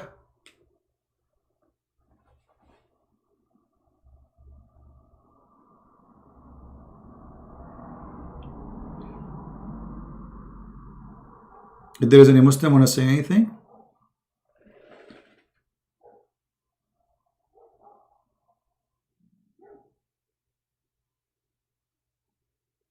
And actually, if you read this prayer here, which is, I find it very funny and stupid. Look at this. Supposedly the one who is speaking here is Allah. Okay. How Allah is talking, he says, in the name of Allah. Isn't it this is by itself is stupid? Where you get all of this? It's in front of you. It's just Arabic. Read it. Verse number 2. Alhamdulillah. Alhamdulillah. There is a website. It's called, I think, Quran. You click at the word, they will pronounce it for you. Click on it. Go there. It says Alhamdulillah. Lillah. Li mean to. La. This is the name of your God. As simple as that. Look at this. In the name of Allah. Well, like I am Allah. How I say in the name of Allah? Imagine how people will laugh at Trump if you go, he says, in the name of Trump. You know what I mean? You see, if the Quran saying Allah, he said to Muhammad, pray like this, like Jesus, they asked him, how you pray? He said to them, our Father, say like this, pray like this. Our Father out of heaven. No, this is not the case. There's nowhere it says anything, introduction, pray like this. Suddenly, in the name of Allah, Ar-Rahman Ar-Rahim, and then look at this stupid story here. Praise be to Allah. Like, who is the one saying praise be to Allah, saying praise be to Allah? And then he repeat again the same as he say, and the Lord of the two words, because they believe in the genie and the human being, you know. And then he repeat the same exact word he just said there. This can't be God. I mean, you just said the most gracious, the most merciful. Why you are saying it after 2 seconds? You did not, you just started the car. The one who is talking here, somebody, he's out of words. He's trying to make something. You just say it Ar-Rahman Ar-Rahim. Why you are saying Ar-Rahman Ar-Rahim?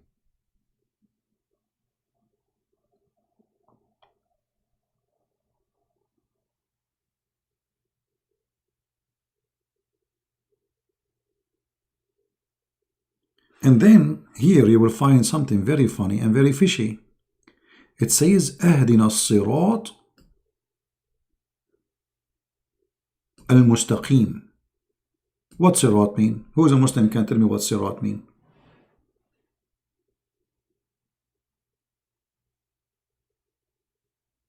No, my friend, I'm not saying translation is fabricated. I'm saying your Quran is stupid. I don't care for a translation. You know, for me, I read Arabic. You are the one who is reading translation.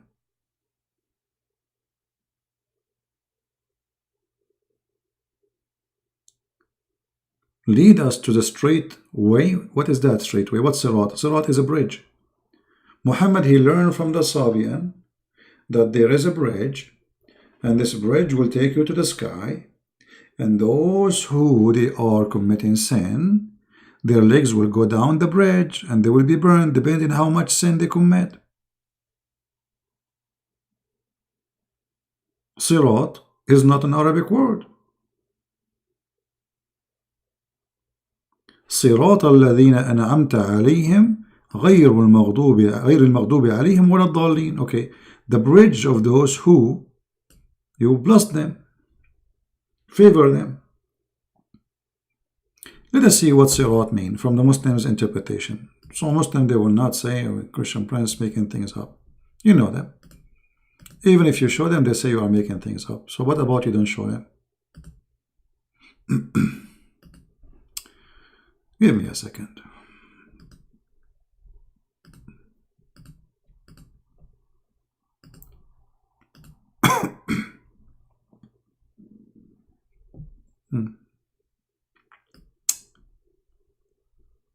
Let us see.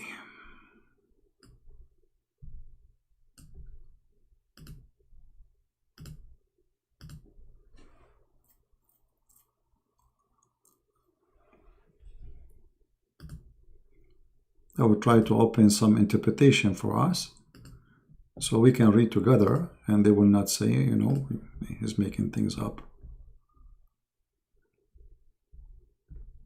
As they always do, as usual.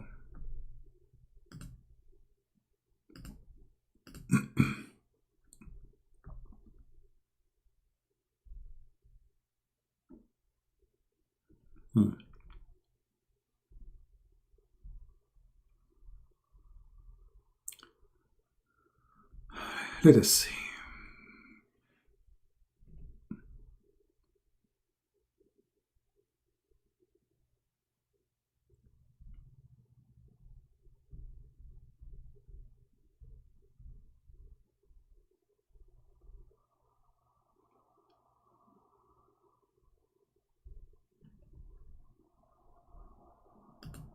Who is a Muslim? He read Arabic. He is willing to call me and read for us and translate.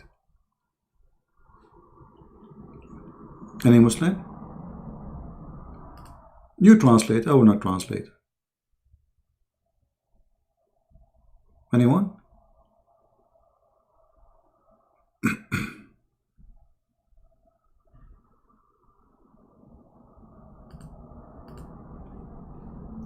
Any Muslim is willing to call?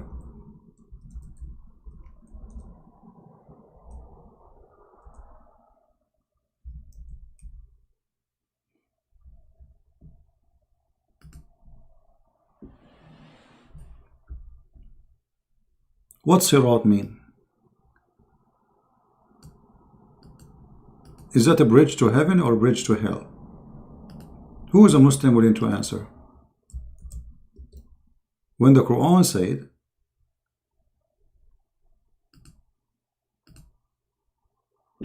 أهدنا الصراط المستقيم.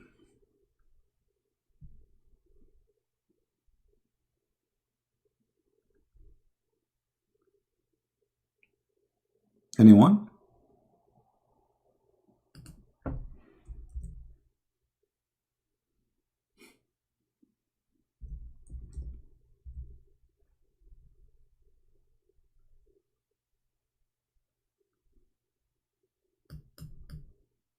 I don't see anyone.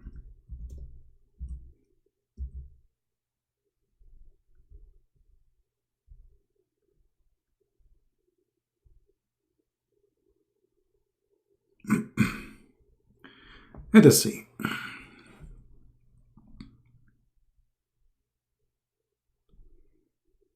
Just to show you that this is a bridge.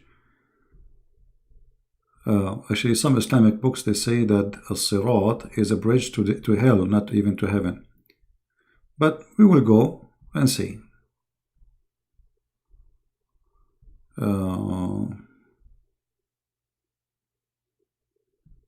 Here we go. Read carefully with me, guys, just to show you the stupidity of this religion.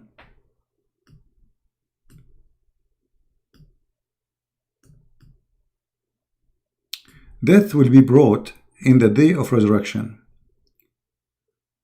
and made to stand on the sirat. This is the word sirat. Okay. What the word sirat is? Bridge to hell. Bridge over hell, sorry. As I said, when you walk, if you are supposedly did not pray much, etc., so the more you are sinner, the more you will be burned, because your feet will go down in the bridge. So there is people who will go inside hell, all Muslims will go inside hell, and depend how bad you are, you will be burned. So look, this is their translation saying the bridge over hell.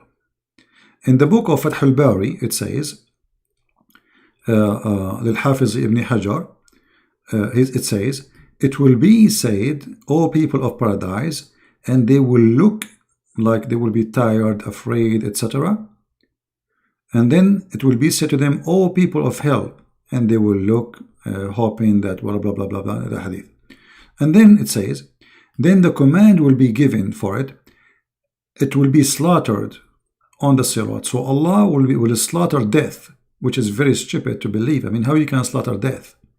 Is death is a person? Yes. In Islam, death is a person. So Allah will bring him over the bridge and he will slaughter him.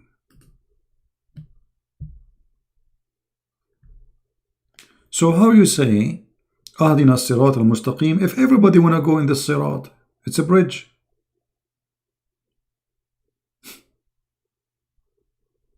And this bridge is over hell. And actually will go through hell. You see, in the Quran it says, وَمَا مِنْكُمْ إِلَّا وَارِدُهَا. Every one of you will enter hell in Islam. وَمَا مِنْكُمْ إِلَّا وَارِدُهَا. Chapter 19, verse number 71. Not one of you, look at the Muslim translation, will pass over it. It doesn't say that. It says وَارِدُهَا. How we can get them busted that this is not pass over it? We go to the interpretation. Here we go. Again, this is Quran chapter 19 verse number 71. Read carefully. 1971. And again, the one is talking here is not Christian Prince. Liar. He's lying, brother. Oh, let's see.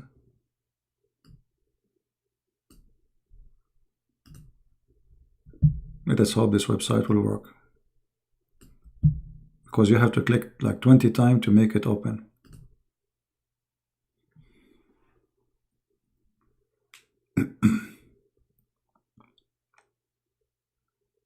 Come on, open, man.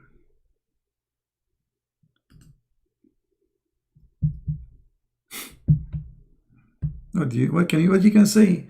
It's owned by the King of Jordan. Nothing function in that country. Starting from the king.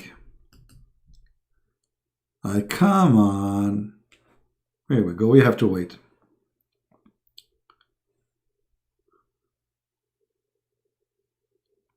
The Christian Orthodox chant says that Christ, he stepped death by this. Yes. وَوَطِئَ الْمَوْتَ بِالْمَوْتِ وَوَهَبَ الْحَيَاةَ لِلَّذِينَ فِي الْقُبُورِ المسيح قام من بين الأموات ووطئ الموت بالموت ووهب الحياة للذين في القبور. This is the chant you are talking about. We are just waiting for the website to open. But this is not about going over bridge. This is about the Messiah. He, overcome death by death.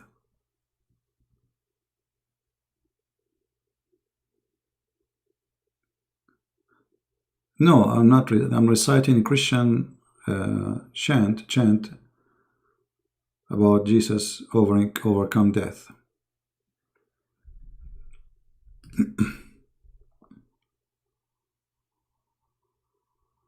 No, there is no Christian. The second you say Jesus is a prophet, not God, you are no Christian. You are something else. Okay. Let us see here. Finally, it's opening. Read carefully with me. This is Tafsir al-Jalalain. It says, there is not one of you but shall come to it, that but shall enter hell. No exception.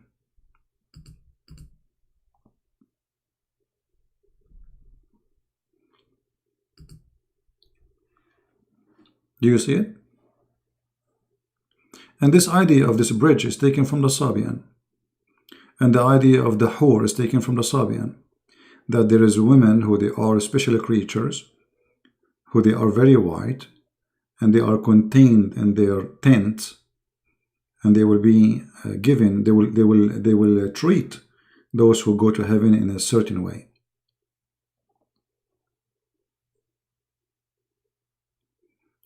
And the song I was singing, this is, as the person who was in the chat was saying, this is an Orthodox church chant. And the same song, they sing it in many languages, because all Orthodox, they share the same prayer, but in different language.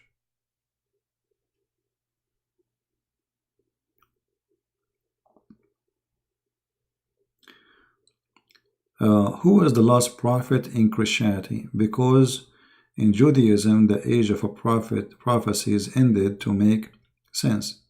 Well, there's nothing is called the last prophet, but there is a prophet was exist in that time. Let us say the disciple of Jesus, all of them, they prophesy in his name. However, prophesying, it's a word not necessarily mean like there is many, let us say, definition for the word prophet. A prophet is somebody, he prophesied to you about God. How he do that? He tell you something you do not know about God. So if I am a person going to the jungle of Brazil and I met somebody he never heard about Christ, so I say to him that time will come and there is a day is going to be judgment day, and I'm using my own words, but I am using the word of God in the same time. I'm prophesying to this person, but doesn't make me really a prophet. So there is a prophet who God, he spoke to him, or God, he inspired him and give him revelation. And there is people who they prophesy to people about God, which means they inform them about prophecies, which does not make you really a prophet. Now, who is the last prophet? This is not really important for me, because, I mean, God is, he is the one who decides who he sent, who he will not. If you remember, the Messiah, he said, not everyone says, Lord, Lord, will enter the kingdom of my Father, but the one, who do his will. So they will say, we did miracle in your name, we like prophesy in your name. He said, not everyone, which means there's some of them, they are true disciple of him, and there is some, they are fake. So can God send a prophet? Still now? Yes, he can. How we know? From their fruits you shall know them. However, I do not need prophets for me. I'm a believer already. And I don't find any reason to listen to anyone save the Lord. The Lord, he already spoke. And the disciple, they wrote his words, and we have their words too. Like when we read the book of Acts.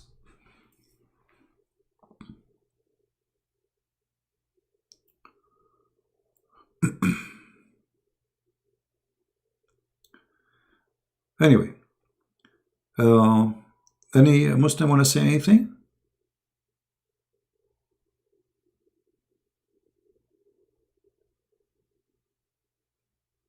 But you know, be careful. There is people, they claim to be prophets, the same as Muhammad, just to earn your money. So if a prophet is coming to take your money from your pocket and he seek his own privilege, obviously he is a fake man. You know what I mean? That's why Jesus, he said, from their fruits you will know them.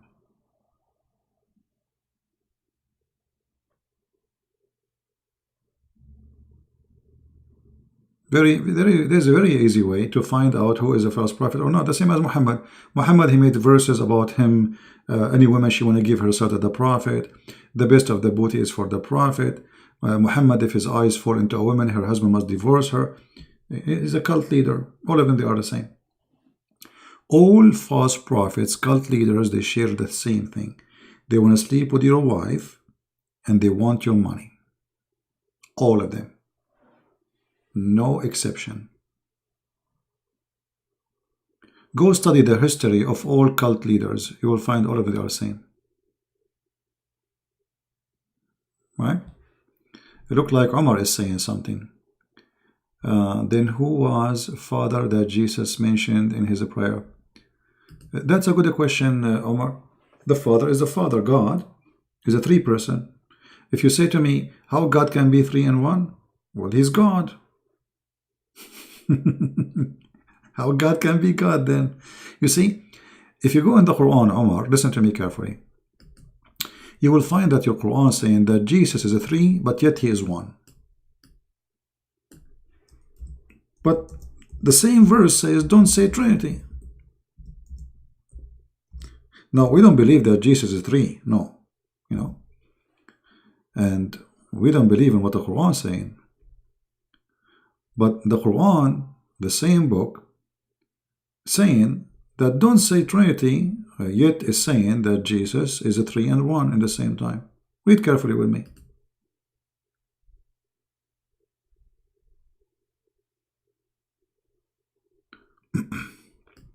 This is your Quran.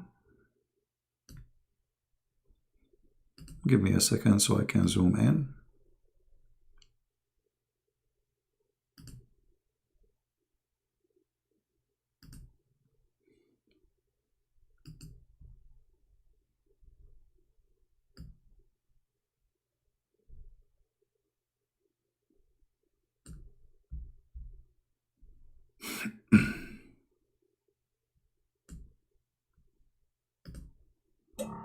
All right.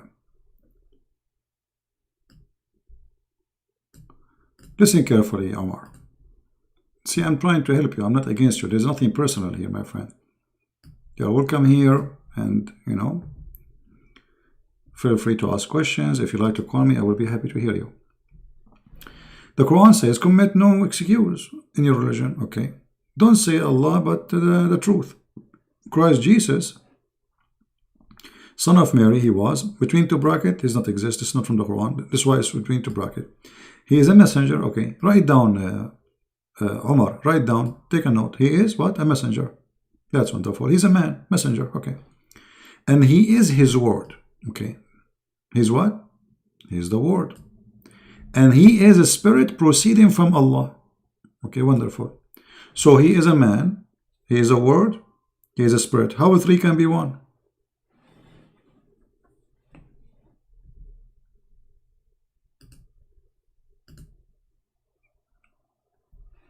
Are you there, Omar? How he is one? He's a Christ is a man like me and you, supposedly, right? Okay. How he is the word of God? He is a spirit proceeding from God, not only spirit, which means he is a spirit of God, and he is the word of God. How he can be three, but yet he is one?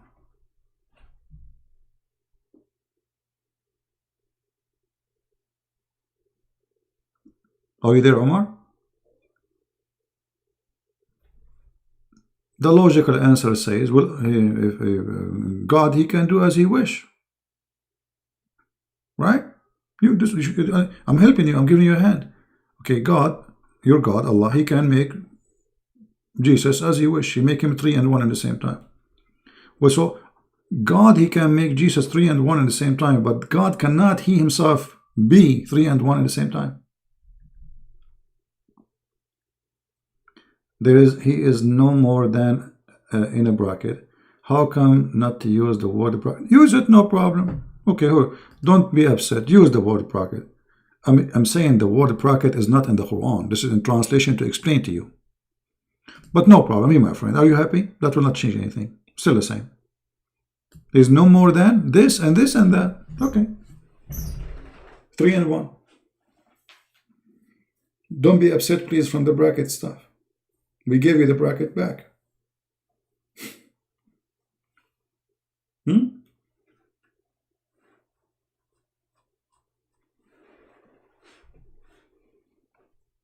Why Allah don't have a son? Let me show you that the one who wrote the Quran is stupid. I'm not insulting, I'm just telling you what I believe, and I can prove it easy. Allah don't have a son because he don't have a girlfriend. What the heck? You know?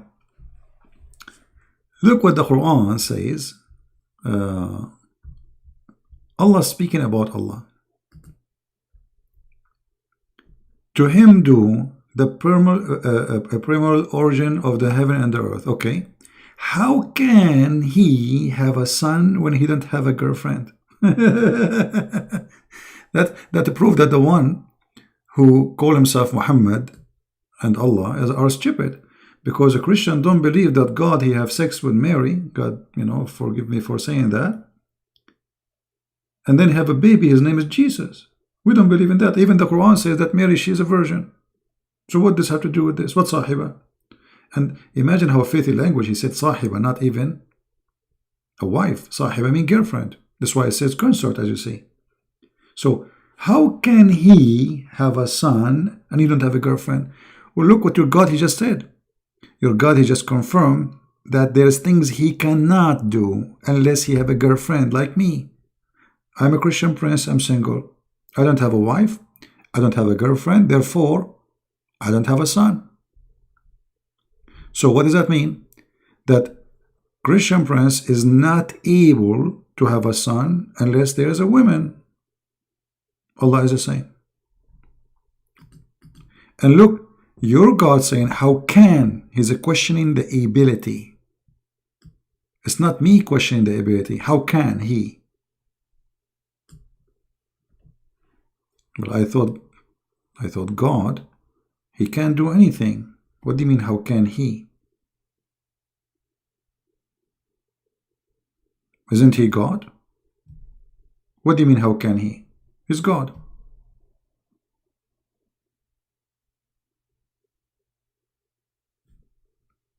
How God can resurrect us from death? Well, because he's God, he can do it. How God can create Adam from dust? Well, he can do it, he's God. So all the amazing miracle God he can do, suddenly he cannot have a son because he didn't have a girlfriend. Obviously the one who made this verse is an idiot.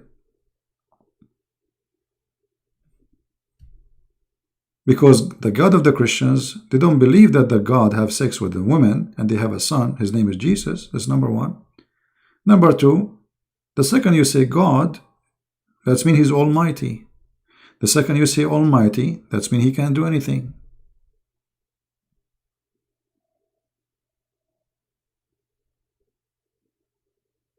Guys, don't forget to watch a video made by, we have a review, a Muslim, he made a review for me, which is a very important video, priceless. We post it in Patreon. This video is in different channel. Don't forget to subscribe to that channel, please.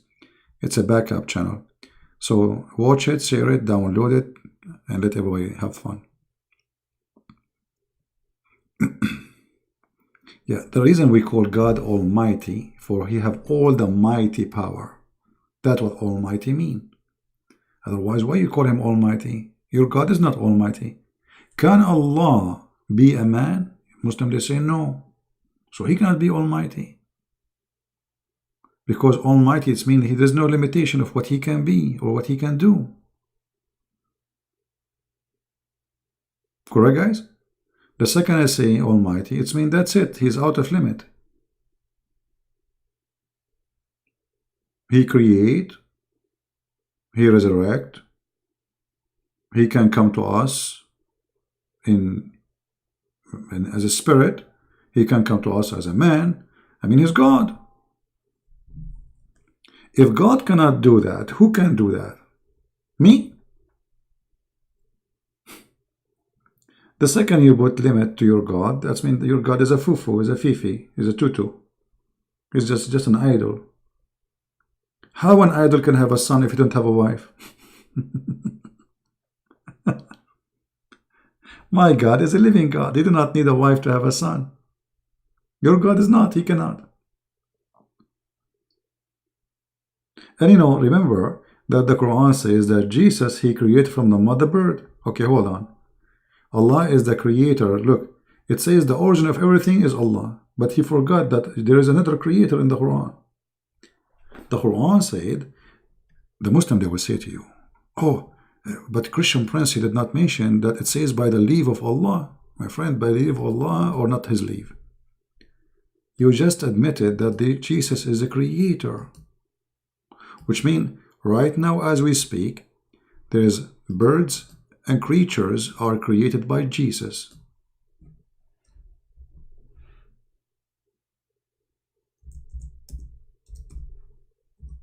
Who said that? The Quran. How that can be true?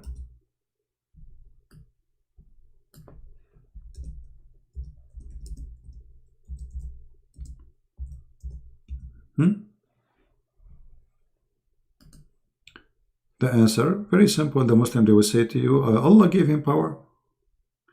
My friend, this is your claim, number one. There's no way to prove it. But you just admitted that Jesus the Christ, he can fashion a clay the same as God, he created Adam. And he make it in the figure of a creature, whatever the creature, in this case here is a bird. And then he breathe into it. From the breath of Jesus, the bird is created. The life is given.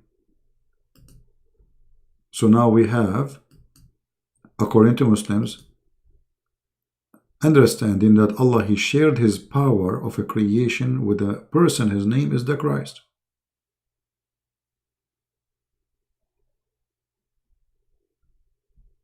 I determined for you out of dust the like of a form of a bird, and I breathe into it, and it became a bird by the leave of Allah. So Allah allow him to do that. And thank you very much. Now here there is a proof that Allah is the one allowing him. I can say now I am the one who gave Allah the power. I can say now that I am the one who gave Jesus the power to make somebody blind to see.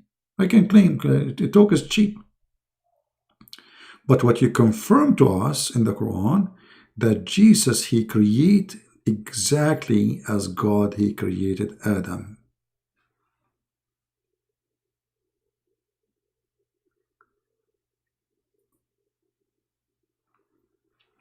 And yet Muhammad, he came 600 years after Jesus. So how he know about Jesus? What he knew about him? He don't even know his correct name. Muhammad, he think that, look, what is the name of the chapter? Look at the fool Muhammad. The chapter name is Al Imran. Al Imran. Okay, who is Imran? The father of Mary. How stupid. Imran is not the father of Mary. Where do you get this from? The stupid Muhammad, he thought that the same father of Moses, he is the father of Mary. This is why he says that Mary is a sister of Aaron, which is the brother of Moses. And that make her the daughter of Imran, which is the father of Moses and Aaron. Stupid prophet, false prophet. And when the Jews got him busted, they said to him, but what are you talking about? There's hundreds of years between Aaron and Mary. So in order to cover his ass, he said, "Oh, they used to cover them. They used to call them by their great names, ancestors." That is very stupid.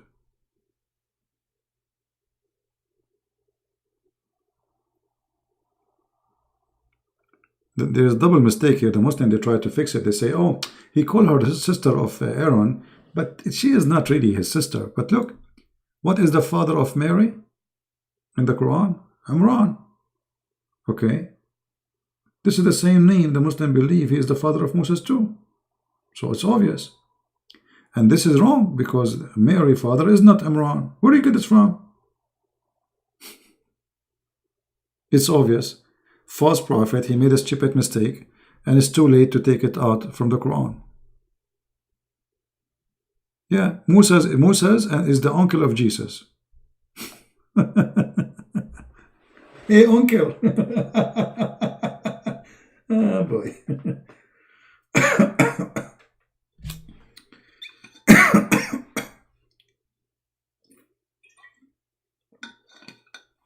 And by the way, even Imran, the name, he is wrong. Even the name of the father, not only the name of the father of Mary does not exist this way. There is no Imran, the father of Moses. His name is, the stupid, the idiot Muhammad. He don't know the difference between Imran and Amram. Amram, not Imran.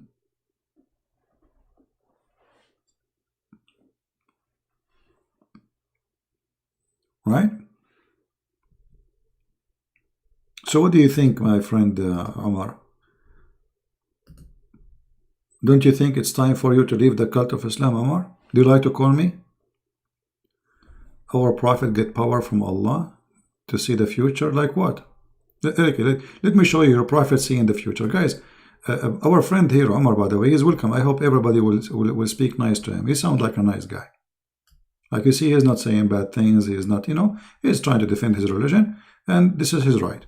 So I advise everybody to speak nice to him. Please be gentle with him. Omar, I want you to listen carefully.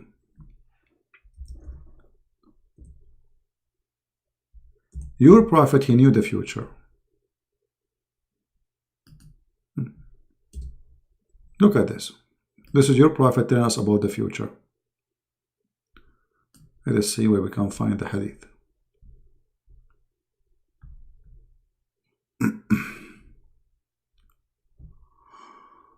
Oh boy. Oh no, I'm getting sleepy.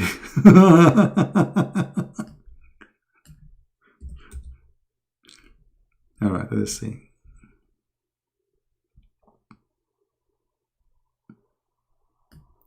I'm just trying to find the hadith to show you what kind of a prophet you are.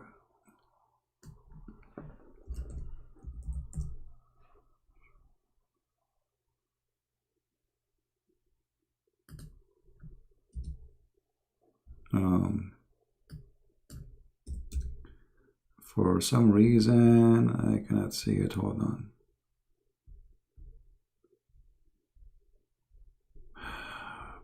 Until we find the hadith, it says that your prophet said that judgment day will not come until the Roman became the major population of the world.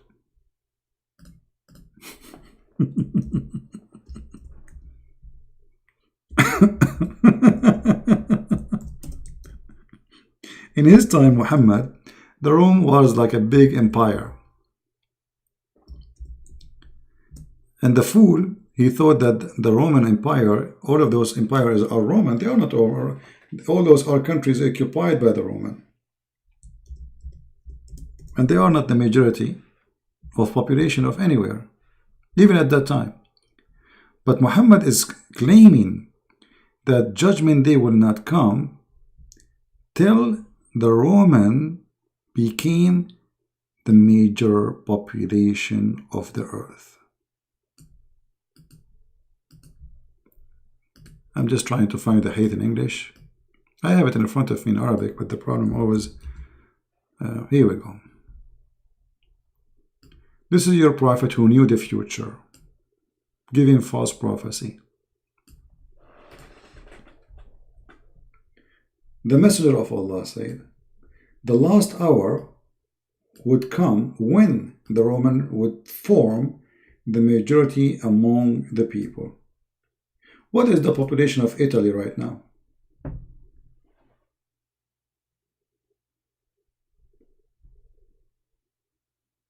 What do you think? Well, the Roman did rule already. So the Bible is speaking about prophecy, and prophecy happened.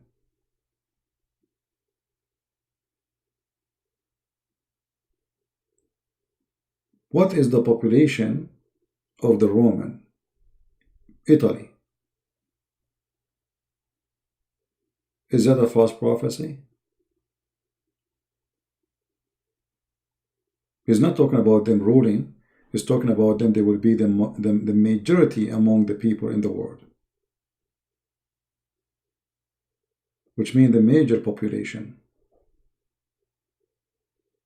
There are 60 million. Indonesia 3 times more than the Roman.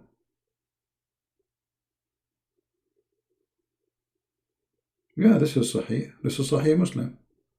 Here we go.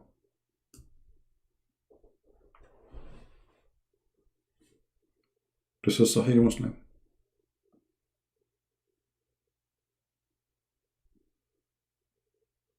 Do you like to call me Umar? I like to speak to you. You sound like a decent person.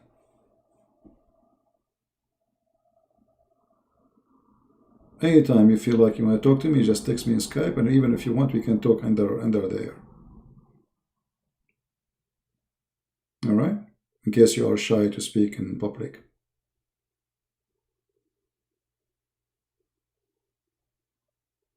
As you see, Omar, this is a false prophet. All his prophecies are stupid.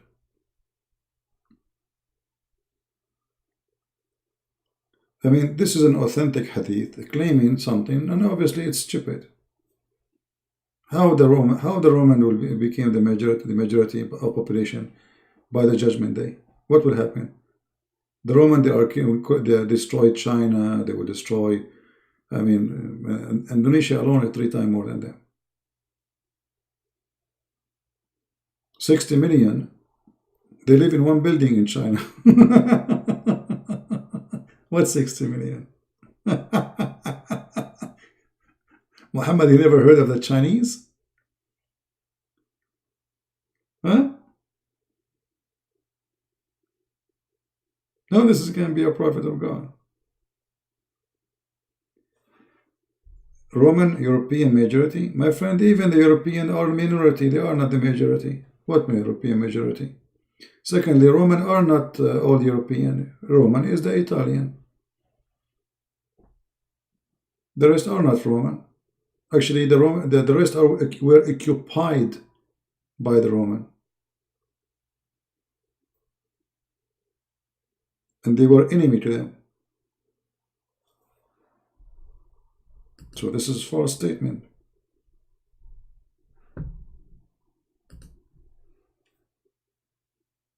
Go do a little search about who are the Roman, and you will see.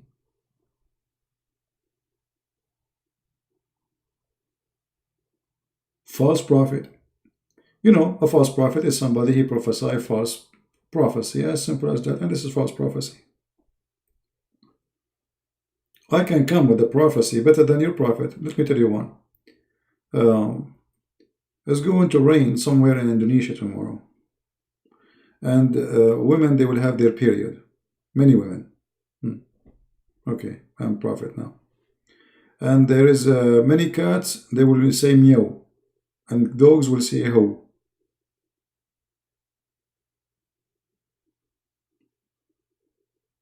What about the Quran? Muhammad, he prophesying that hail come from mountains in heaven.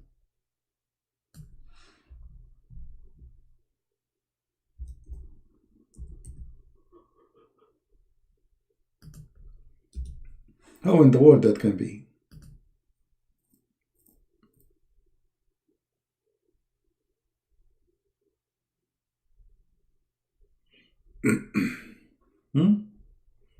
What do you think about your prophet speaking about Hail coming from mountains in heaven.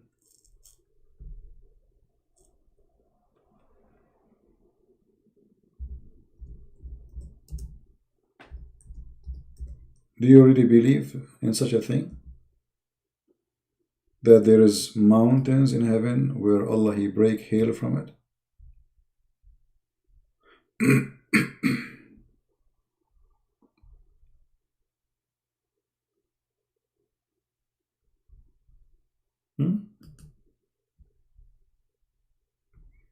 Look how the Muslims, they fabricate translation. Read carefully. It says, and He sent down of the cloud that are like mountains were in hail. It doesn't say that. How we can get them busted that the Quran doesn't say that? Anyone knows? Very easy. Change the translator. Let's see different translator. Hold on. Different liar. All of them, they are liars. This is why their translation doesn't match with each other. Okay. He bring down load of hail from the sky, striking with it whoever he wills. The word mountains is gone. This liar, no mountains. Mountain disappear. Magic. Mountain is gone. Change the translator. That's it. This guy, he ate the mountain like the goat who ate the Quran. Okay. Like mountains. You see, add between bracket, like mountains. That doesn't say like mountains. It says mountains, from mountains. Like, what the heck? Change the translator. Let us see different Muslim.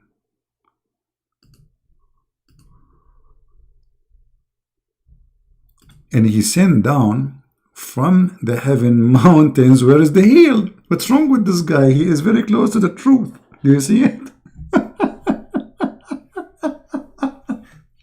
The rest they were adding like, same as, you know, it's a cloud. It doesn't say cloud, my friend. It says he sent down from mountains in heaven. Hail. Let's read the interpretation so we can get them busted easy. Chapter 24, verse number 43. This is your official website. Yes, Omar. Who are translation? I don't know. They are in Muslim translation, my friend. It's not my translation. I don't care. For me, I speak Arabic. All right. Verse number 43. You are my witness. Read with me carefully. Here we go. 43. Let's see. Does it say like mountains, as if it's mountains, or it says it is mountains in heaven? Here we go. This website now is not working again. You have to click again and again. Come on, display.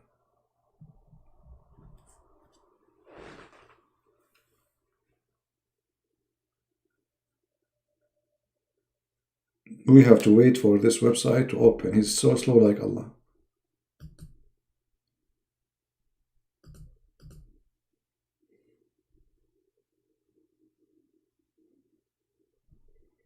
Like, come on. Oh boy. Huh. Yeah, they need to see inshallah, right?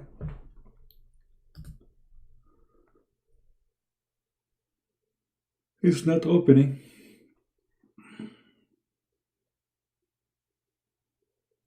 No, this is not from my side. This is their website, because everything works, you know, in different website.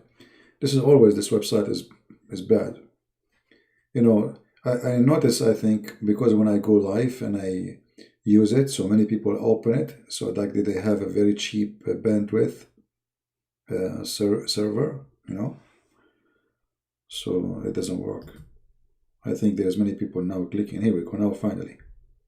All right, read with me, Omar. Are you there, Omar? Omar, my friend, read with me.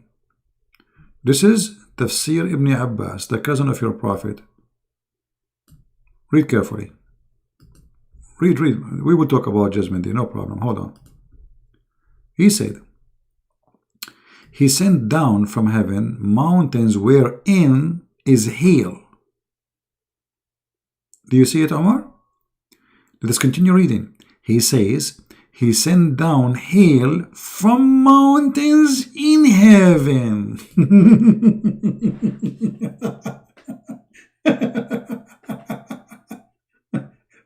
Now what they will say this is Da'if Quran, brother. Brother, this is Da'if Quran. No, Zivi, it doesn't say, the voice of people of Lut.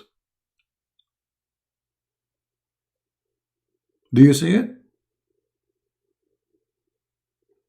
He says he sent down hail from mountains in heaven. I mean, how clear we can make it more than this? This is a prophet. He prophesied about where hail is coming from. This is prophecy. Nobody knows where hail coming from at that time. Muhammad is prophesying. He will tell us where the hail coming from. So according to Muhammad God, he have a storage of hail in mountains. He break it and he send it to us. Hail is made to hit us with it, and he break it from hail, from mountains. Makes sense. I saw that in Avatar movie. Did you watch Avatar, Omar?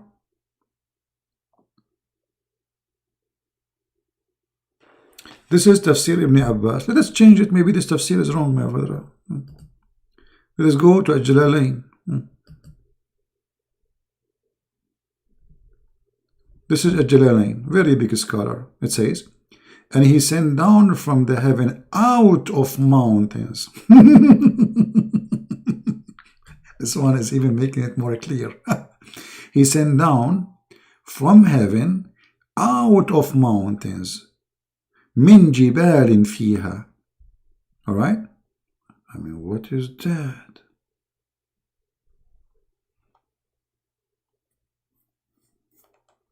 This is Quran. And this is Muhammad. So if this is a lie, that means the rest is a lie. That's it. Do we agree, people?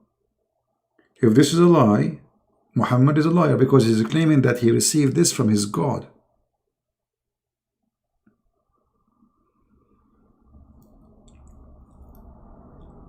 So what do you think, Omar? Do you like to call me my friend and you would like to leave Islam?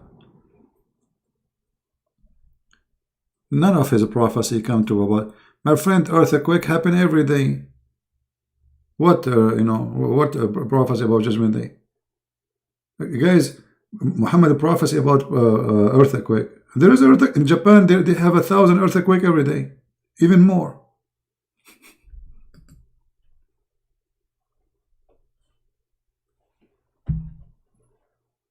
I saw a dream that Turkey will suffer from a very huge earthquake, but doesn't make me a prophet, my friend.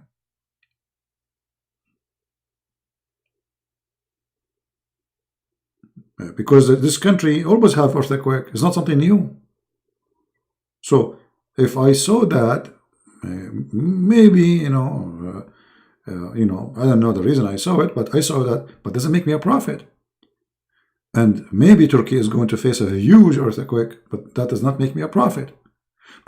So if I say there is rain will come, it doesn't make me a prophet. If I say earthquake will happen, it's happened always. This is why it's called earthquake. It is something that exists in the earth since the beginning.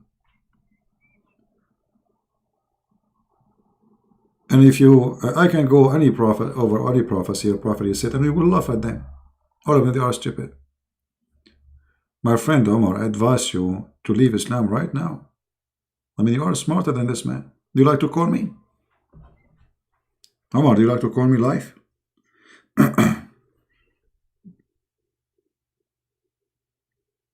What do you think?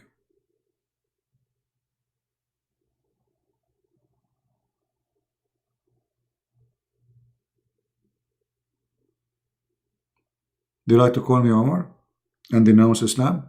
I can tell you are leaving. It's just a matter of time, if not immediately now. Do you like to call? And then I will explain to you about the Messiah. What do you say? I will answer any question you have about the Messiah. In the same time, I mean, this verse alone, forget about the rest. Let us say Muhammad, he said 100 statement, they are truthful, but this is Quran, and it's a lie. So Muhammad is a liar. There's no way his God told him that. Do you agree, Omar? Omar, do you agree that there is no way that God, he told Muhammad that he'll come from mountains? Do you agree with that?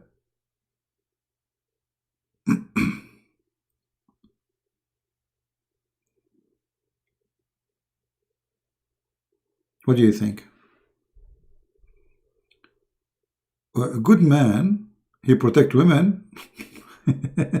My friend, your prophet was raping slaves. What saved slaves? Which slave he's he saved? Your prophet, he slaughtered women, he slaughtered men, he killed children, he raped them. I mean, what are you talking about? And let us say, for the sake of argument, I am a good person, but I claim to be a prophet, and this is a false prophecy. That's mean that's it. He's lying.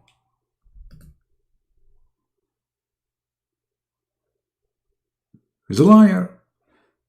He can't be a good man. He is a liar. This cannot be from God. You have to agree.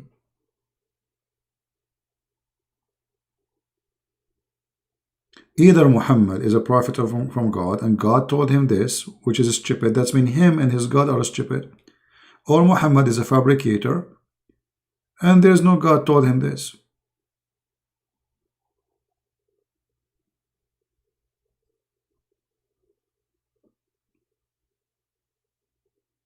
If somebody, he come to us and he is very nice person, gentleman, very, very nice, and he claimed to be prophet and he said this, he's a liar. Doesn't matter who is he? Liar is a liar. He's a fraud because he claimed that this is received from his God.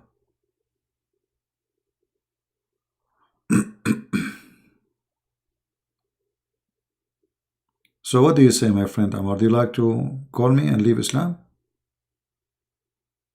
You don't need to call it, leave Islam right away. If you have a questions, feel free. What about you call me and tell me about your prophet, the good guy? What do you think? Do you like to call me and tell me about your prophet, the good guy? Just to show you that he is not good? And there's nothing good about him?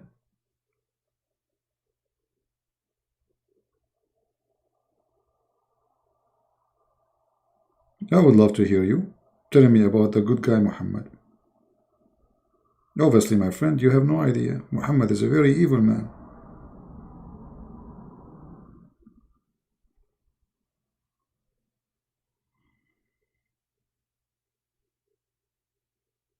Right?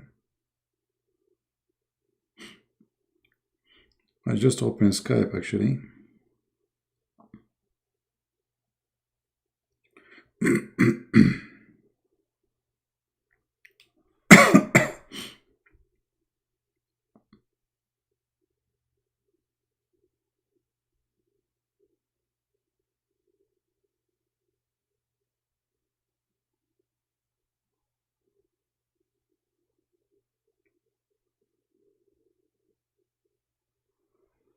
Are you there, Omar?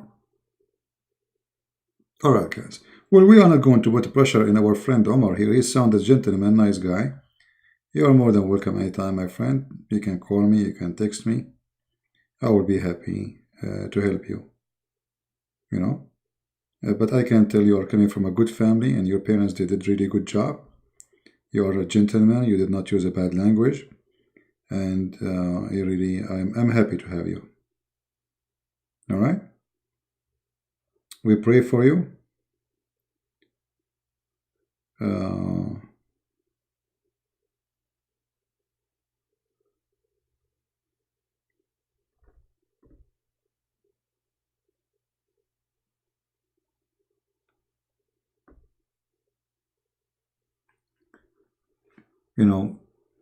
All of us in a certain time, we are lost somehow.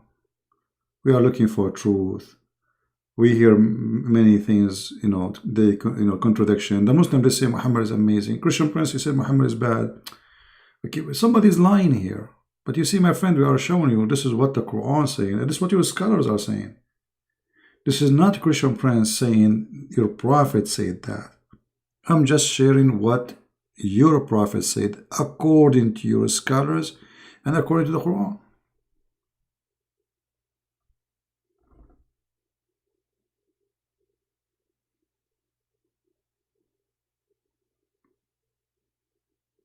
The truth, my friend, the truth will set you free. Nothing else. And the Messiah, he said, I am the truth. I am the Alpha. I am the Omega. I am the resurrection. As simple as that.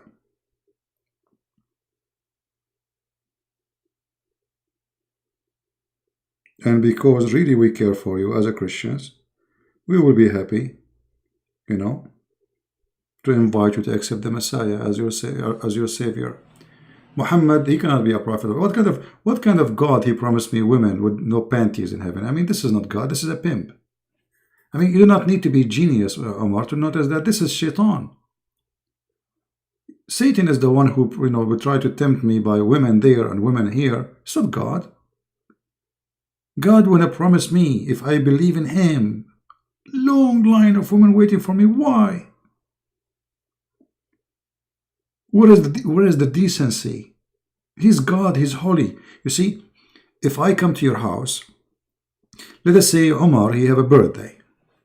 And a Christian Prince is coming to the birthday of Omar. Okay, Christian Prince, do you have a gift for me? I say, sure, Omar. I have a truck loaded with women.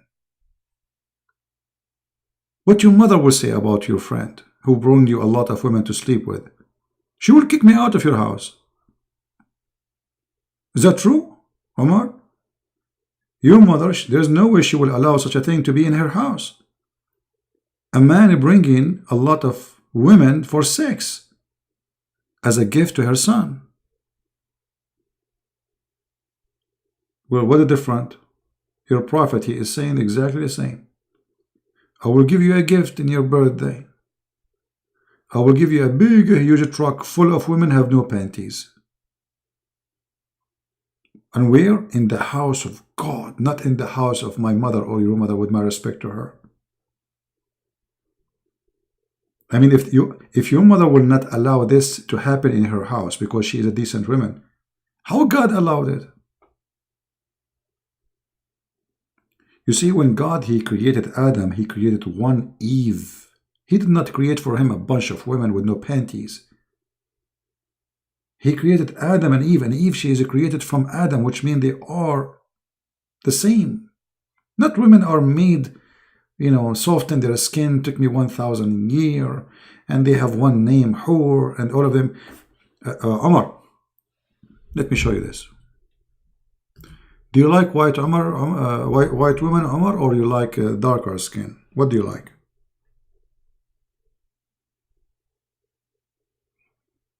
Do you hear me, Omar? What kind of women you like, my friend?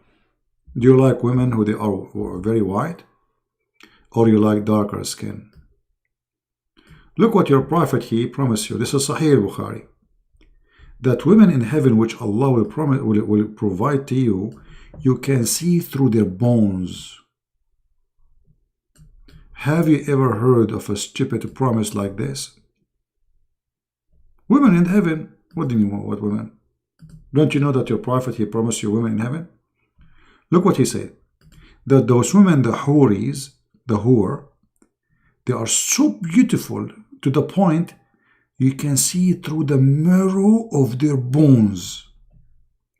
I mean, if Muhammad is not mentally ill, he is sick. Because let me show you how women according to Muhammad look like. Give me a second.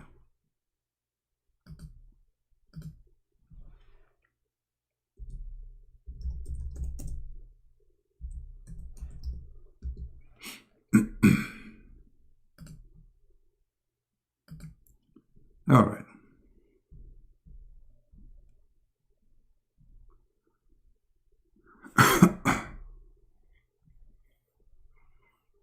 Let me show you what your prophet is promising you, my friend.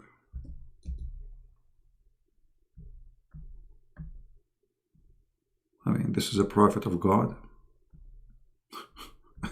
If this is a prophet of God, so Omar, I want you to look at the screen carefully and tell me if you like what you see. This is what you will get in heaven, my friend. What do you think, Omar? Isn't it beautiful? You know, I avoid really, especially at night, to look at those pictures because I get tempted. I'm single. I mean, look at this. I mean, how we can resist this? A prophet of God promising me in Sahih al-Bukhari, which is very authentic, that women in heaven, they will be like this.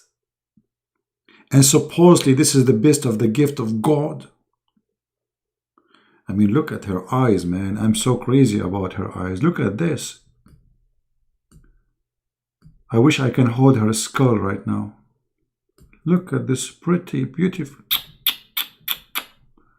You see, and not only that, in this case, you do not need lipstick anyway. I mean, look at this. She is very pretty sexy. And notice here the high heels. I mean, that's alone is something. Oh, the image here focusing in the high heels and the ass. Look at the ass. Is that poo or what? This is heaven? Omar, you're the man. This is really heaven? Is that really you believe that this is the garbage? This will be a promise of God? Omar, look, this is my future whore. Look what she is doing. Unbelievable. What is that, man? That's so hot. Look at this. Look at these positions. Oh boy. I'm afraid if I show you more, many of those singles here, they will get tempted, and you know, they will do bad stuff. They might commit suicide, you know, because they cannot handle this beauty. This is too much beauty. I mean, we have to be honest here, you know, like, I mean, this is a lot of beauty, you know. What is this? Look at this. Look at this, man.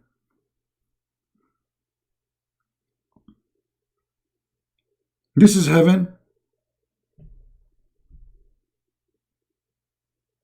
It cannot be like this. I think there is a hiding message in the hadith. That's a good one, Omar. Actually, I see a hiding message here. Let me see. Hold on. You see, look at this. Guys, Omar, he is right. There is a hiding message here in the hadith. Do you see the hiding message?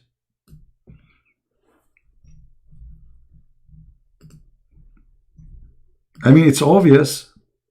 There's a hiding message there. Who can deny that? There's a hiding message, Omar. You are right. I see it hiding there, obviously. Look at this, you know. It's so clear. It's a big message, actually. Just wait until you go to the bathroom, and then you will see how big it is. You are funny, Omar.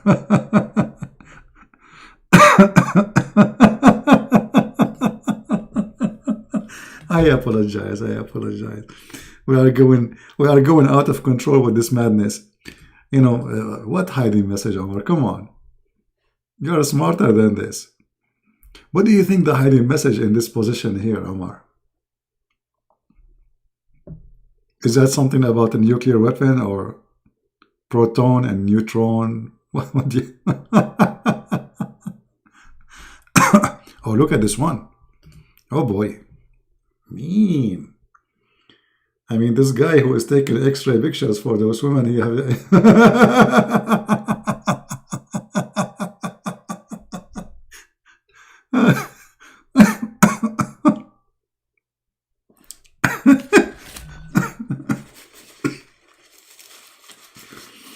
One day I will die from laughing.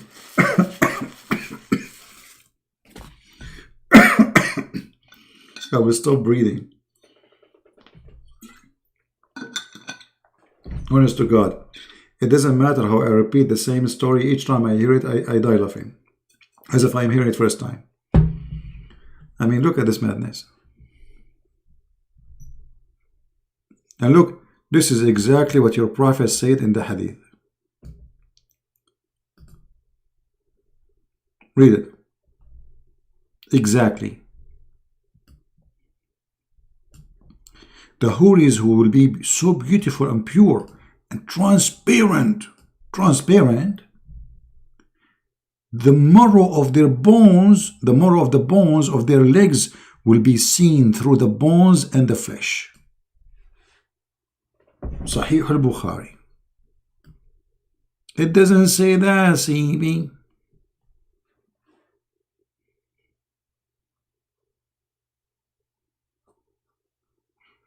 I mean, this promise alone is enough to prove that Muhammad is a fraud. Those Arab, they are obsessed with white women. They like white women. So he, in order to seduce them and tempt them to die for him, he exaggerates with the stupidity of his promise. So it became women who they are transparent. Hey, wife, I didn't see you. Are you here? Yes, honey, I'm transparent. Huh? Are you transparent more than jellyfish? Yes, I am. Are you going to have a woman or jellyfish? Transparent?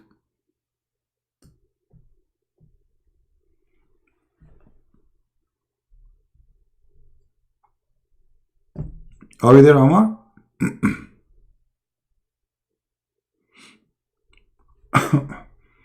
No, I believe Omar is going to leave Islam sooner or later.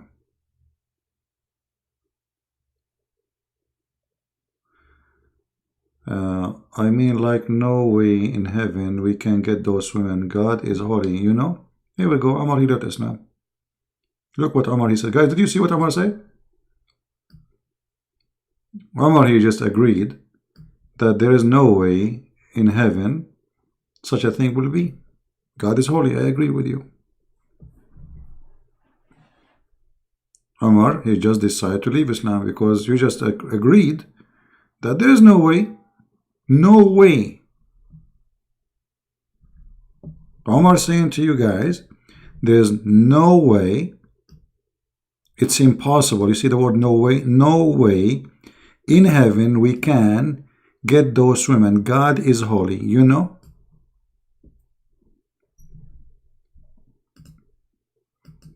Good. I'm happy for you, Omar.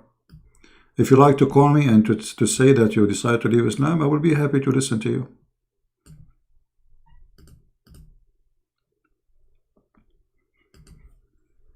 You just decided to go. There's no way you are right. I mean, this promise is not even fit for an idiot. Even an idiot would laugh at it. And there's no way for a smart person like Omar, he will believe in such a garbage. So what do you think, Omar? You like to call me?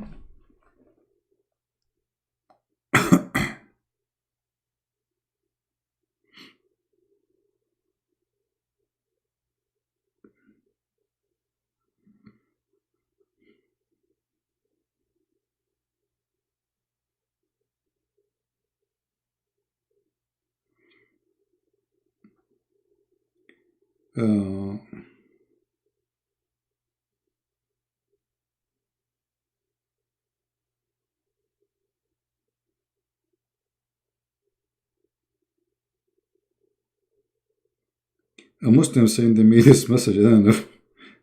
Can you admit on air that miracle of Muhammad was he was the only prophet that he was ever older than his own father-in-law?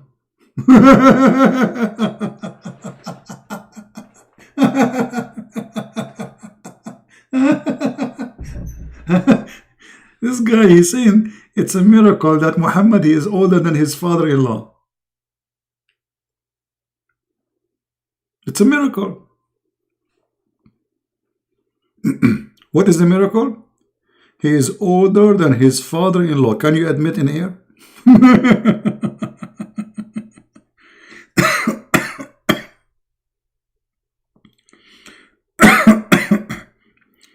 Let us see, we have a caller. Let's see if he's a Muslim. Yeah, he hung up.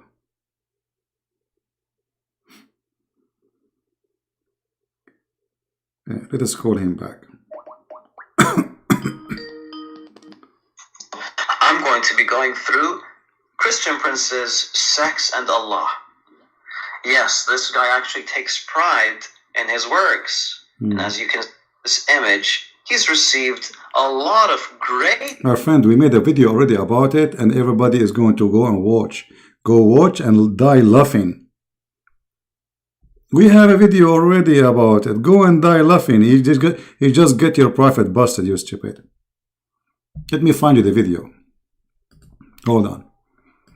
As long as you are happy about the video, look what happened. Guess what? You Muslim will regret having a guy like this. Let me pause the link. Here we go. This is a video. It's called Amazing Review.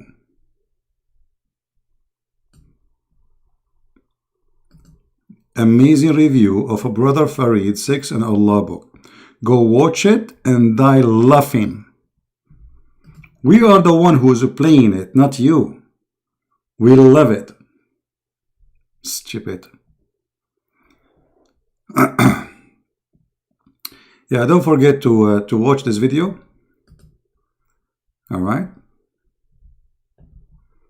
If you click it, then you go here, and this is the name of the video, and this is in my other account, Christian Prince, which have a small number, as you see, of subscribers. I don't use it much. It's just a backup account, and this is the link for the video. Go watch it and die laughing. I want Muslims that they are proud about their brother to post this video in their channel. It have all what he said there.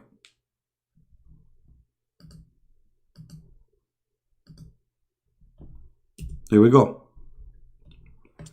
Potato, potato, potato, potato, potato, potato. Stupidity is amazing. We go back to our topic. So what do you think, Omar?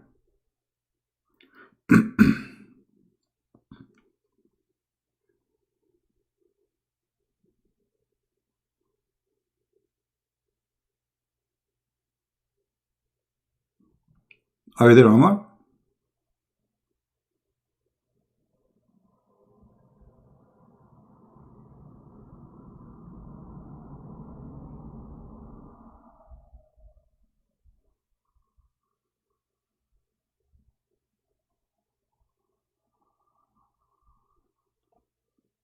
Omar?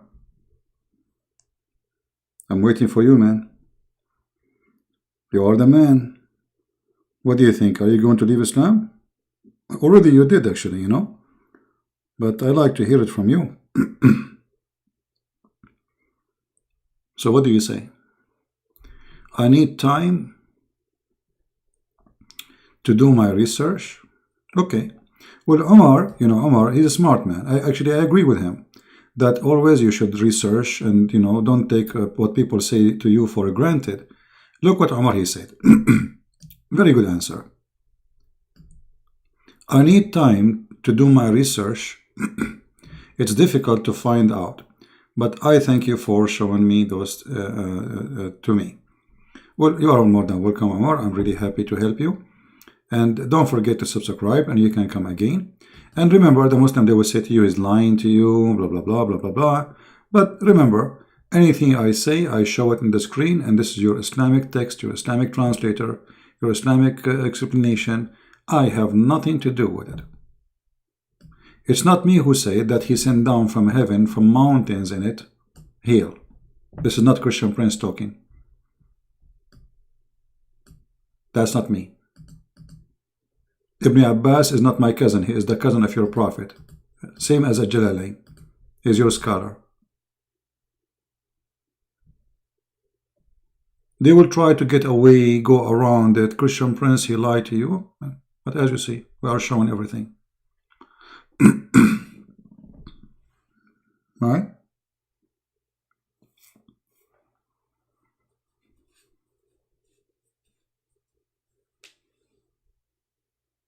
But anyway, anytime you feel like you want to talk to me, the admin already, they gave you my Skype. This website never worked. Look at this website. I mean, this is the most stupid website ever. Never worked, this website.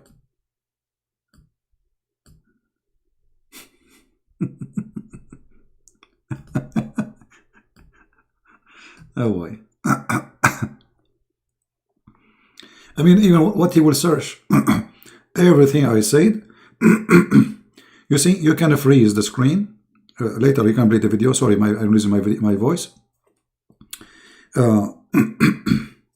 And you can type, man, I lost my voice, hold on. Speaking for many hours, what I can do.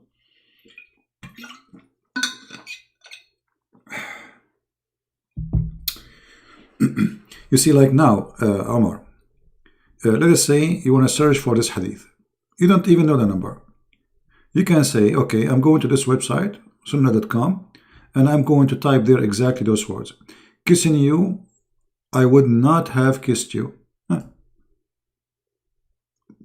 As if you are copying and paste, and then type the exact word in the search engine. You will find the hadith. As simple as that. So, anything I showed you in the video, freeze the video for a second, type exact same words in Google search engine, you will find them. And then, you know, you have it.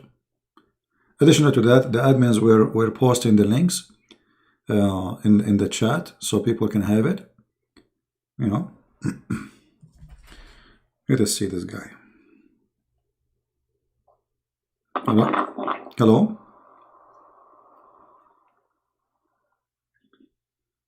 Hello? Hello?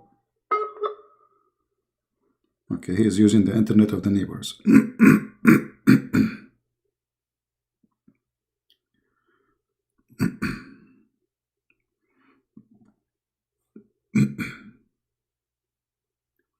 Yeah, but I'm going to go soon because I'm losing my voice and my eyes hurt from a long time. So anyway, guys, I want to say thank you to Omar for being here. Already I can tell he left Islam, so at least today we have one person who is out of Islam already. And today we are blessed with many things and we learned a lot of things. And please don't forget to download the videos, share them with your friends, and don't forget to download this video too, which Muslims are reviewing one of my books. Oh, I lost the link. I posted the link already. You can check it out. So here we go. Phil is posting the link for the hadith. You know, we are really blessed. And today is a lot easier to expose Islam. You see, when I started exposing Islam a long time ago, all those websites are not exist. Not a single hadith was in Arab, in English. So in order to do the job, actually, I mean, I cannot imagine how I do. I used to hold the camera in my hand, camcorder, and I bought one, cost me a lot of money because at that time they were very expensive. And you know, the old days, the computer, how they used to be, I mean, the screen, you know, I don't know if you remember. So I hold the camera in my hand. I don't even have like a stand. And then I read and I'm recording with the camera.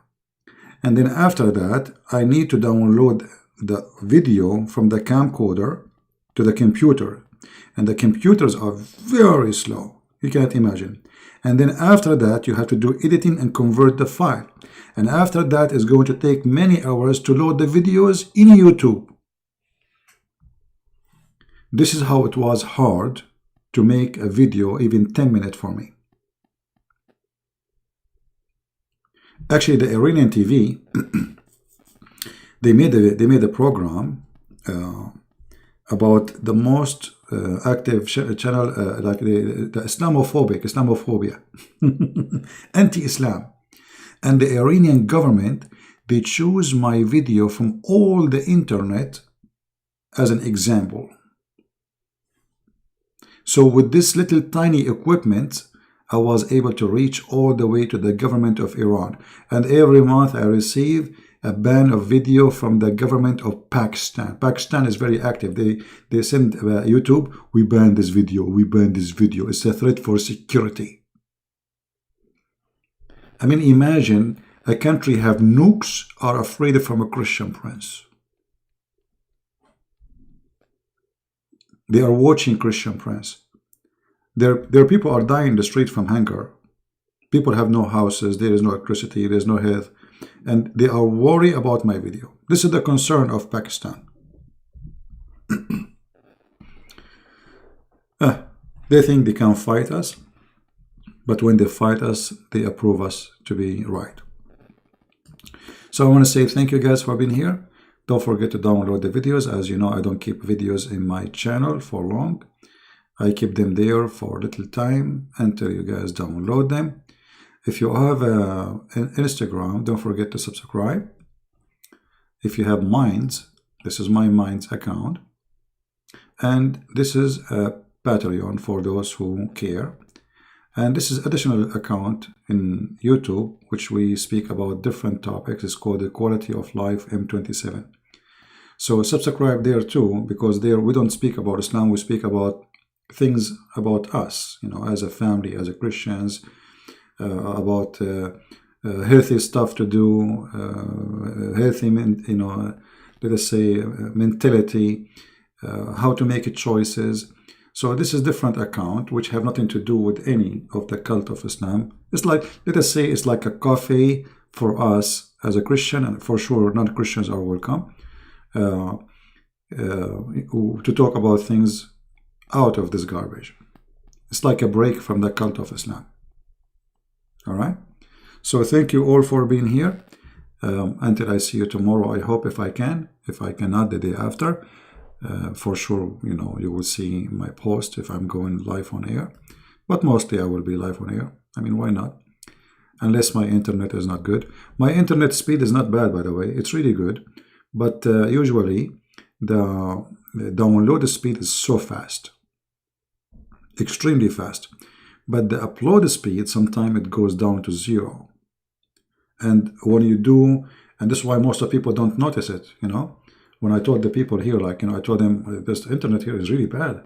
They said, we know, we watch, nothing happen. Yeah, because the speed is very good for download, which people usually do. You know, you watch videos, movies, you need download. Upload is someone doing broadcast like me or posting videos. That is upload. So sometimes the upload speed go down to 0, and I have to wait for like sometime in 2 hours, 3 hours, as what happened today. But anyway, as long at the end of the day we can do it, God is good. So I want to say thank you. May the Lord bless you all. And until we see you again, Christ is Lord. And Muhammad get busted every day. By the help of the Muslims, and by the help of Muhammad, and by the help of the Muslim websites and their translations, and for sure by the help of and the guidance of our Lord the Messiah.